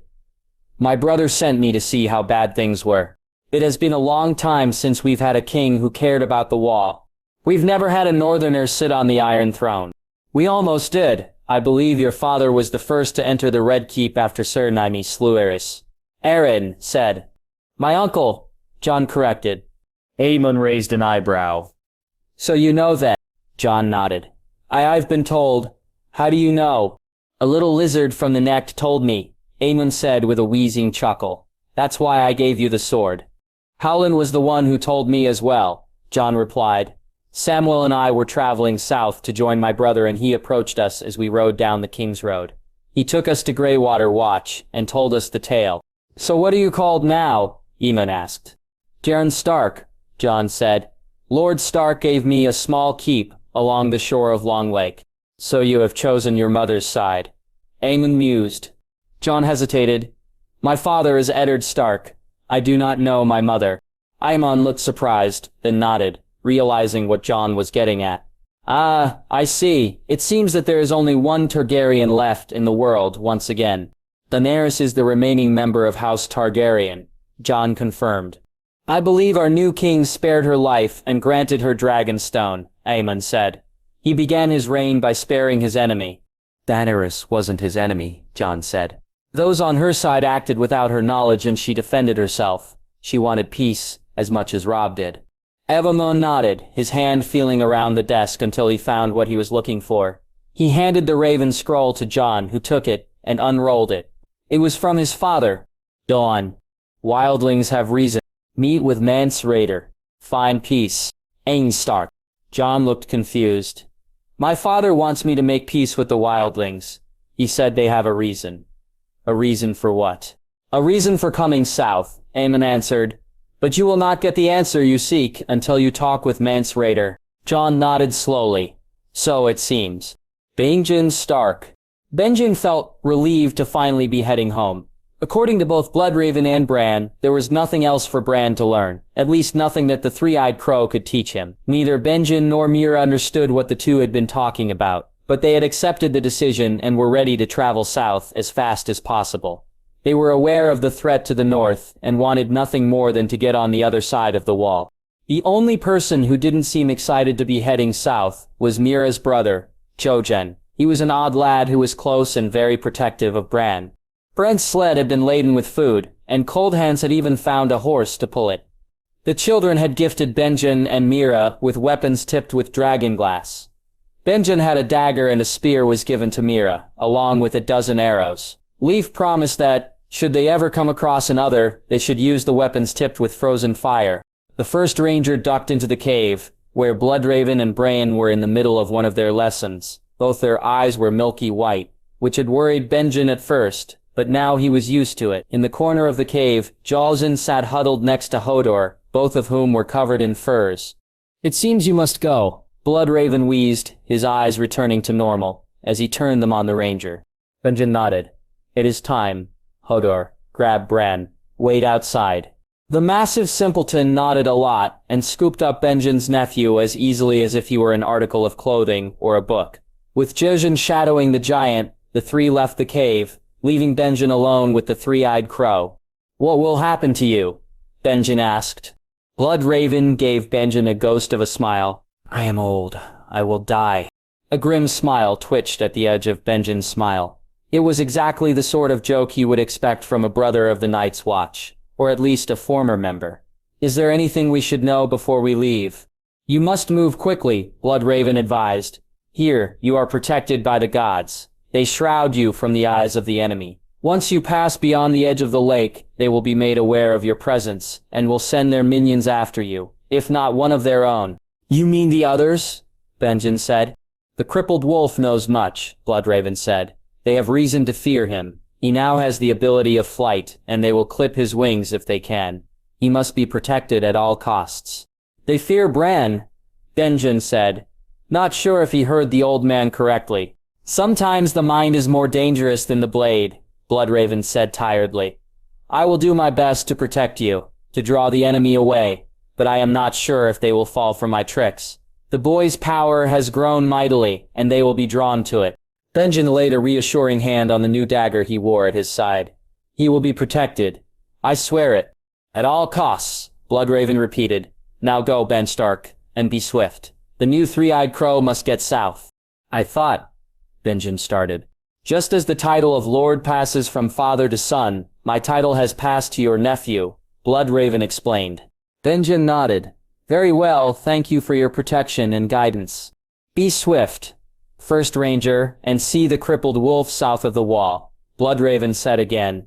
And may the gods keep you safe from the darkness that haunts this land. After Benjen's strange goodbye with the man once known as Brynden Rivers, the last great bastard alive, former Lord Commander of the Night's Watch and Hand of the King, the man known as Bloodraven and the Three-Eyed Crow, the strange party set off towards the wall, led by Cold Hands. Benjen watched with narrowed eyes as they passed the frozen lake, not feeling any different after they had taken 100 paces past it. But Cold Hands had felt something, as his gaze was set firmly north. The first 2 days were uneventful. Cold Hands, Benjen, and Meera kept watch all day, and Cold Hands, who never seemed to sleep, kept watch during the night. As they traveled south, Jajen Reed seemed to get worse. He had gotten paler, and always had a terrified look in his eye. He rarely spoke, and when he did, it was with a trembling whisper. Benjen had seen scared boys before, but the son of Lord Reed looked like he had seen the face of death. It was on the third day that everything went to shit. Cold Hands had mentioned that they were 3 days from the wall, just north of the Fist of the First Men. The news made Benjen extraordinarily happy. This was land he knew, and he was confident that once they reached the ruined outpost, he would be able to guide the group the rest of the way. Everything changed in moments.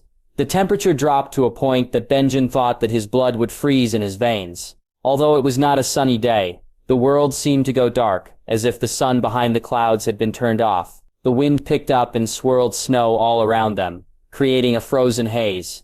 Benjen could feel it in the pit of his stomach, the fear and uncertainty that he rarely ever felt. Summer turned and looked north and snarled.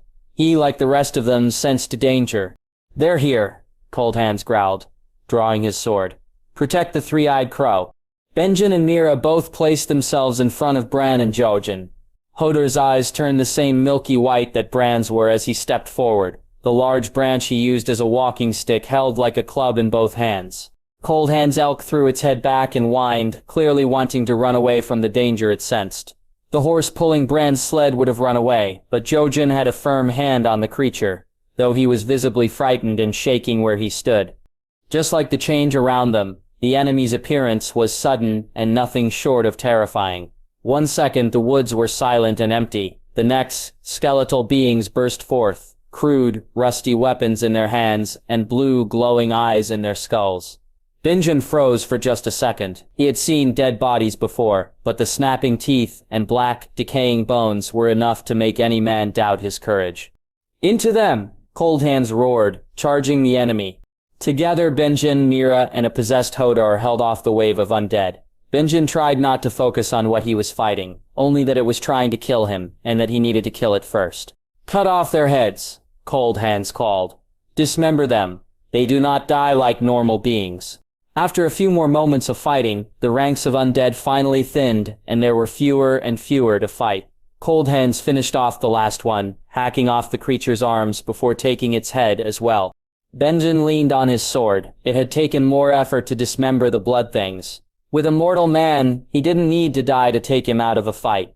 Benjen learned quickly that these things would continue to fight even though it had lost a leg or an arm. It was terrifying.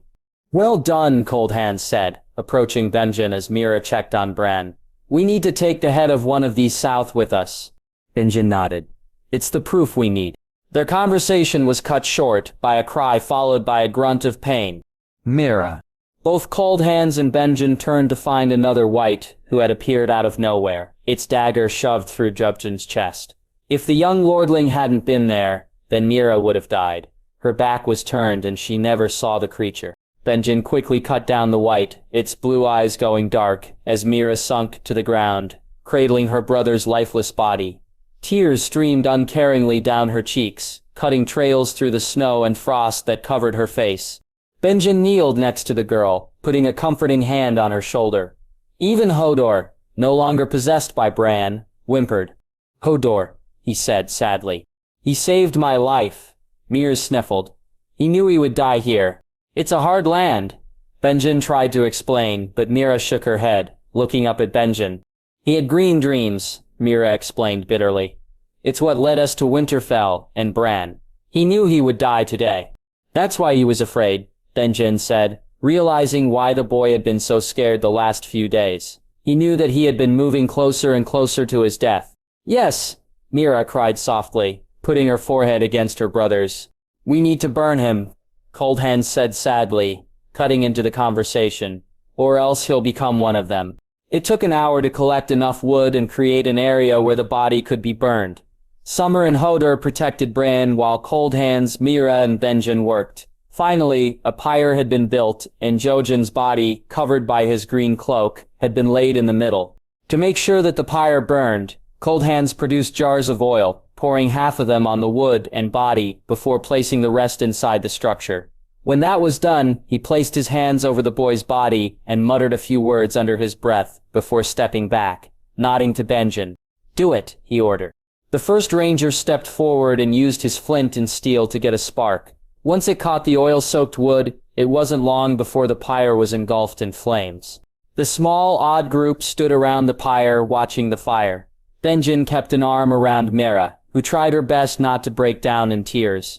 They stood there for half an hour before Cold Hands was forced to break the silence. "We need to keep moving. We can rest once we reach the fist." Benjen nodded. "Good idea," he said wearily. "I'm sorry, Mira." The girl stared at the fire before shaking her head and wiping her eyes. "Jojen can't die in vain," she said quietly, but fiercely. "He can't. His death won't be," Benjen promised, leading her over towards the sled. "Once we get Bran back to the wall, we can prepare to fight back. We will make sure that your brother is avenged. I swear on my honor." "Thank you," Mira said. "Let's get to the fist."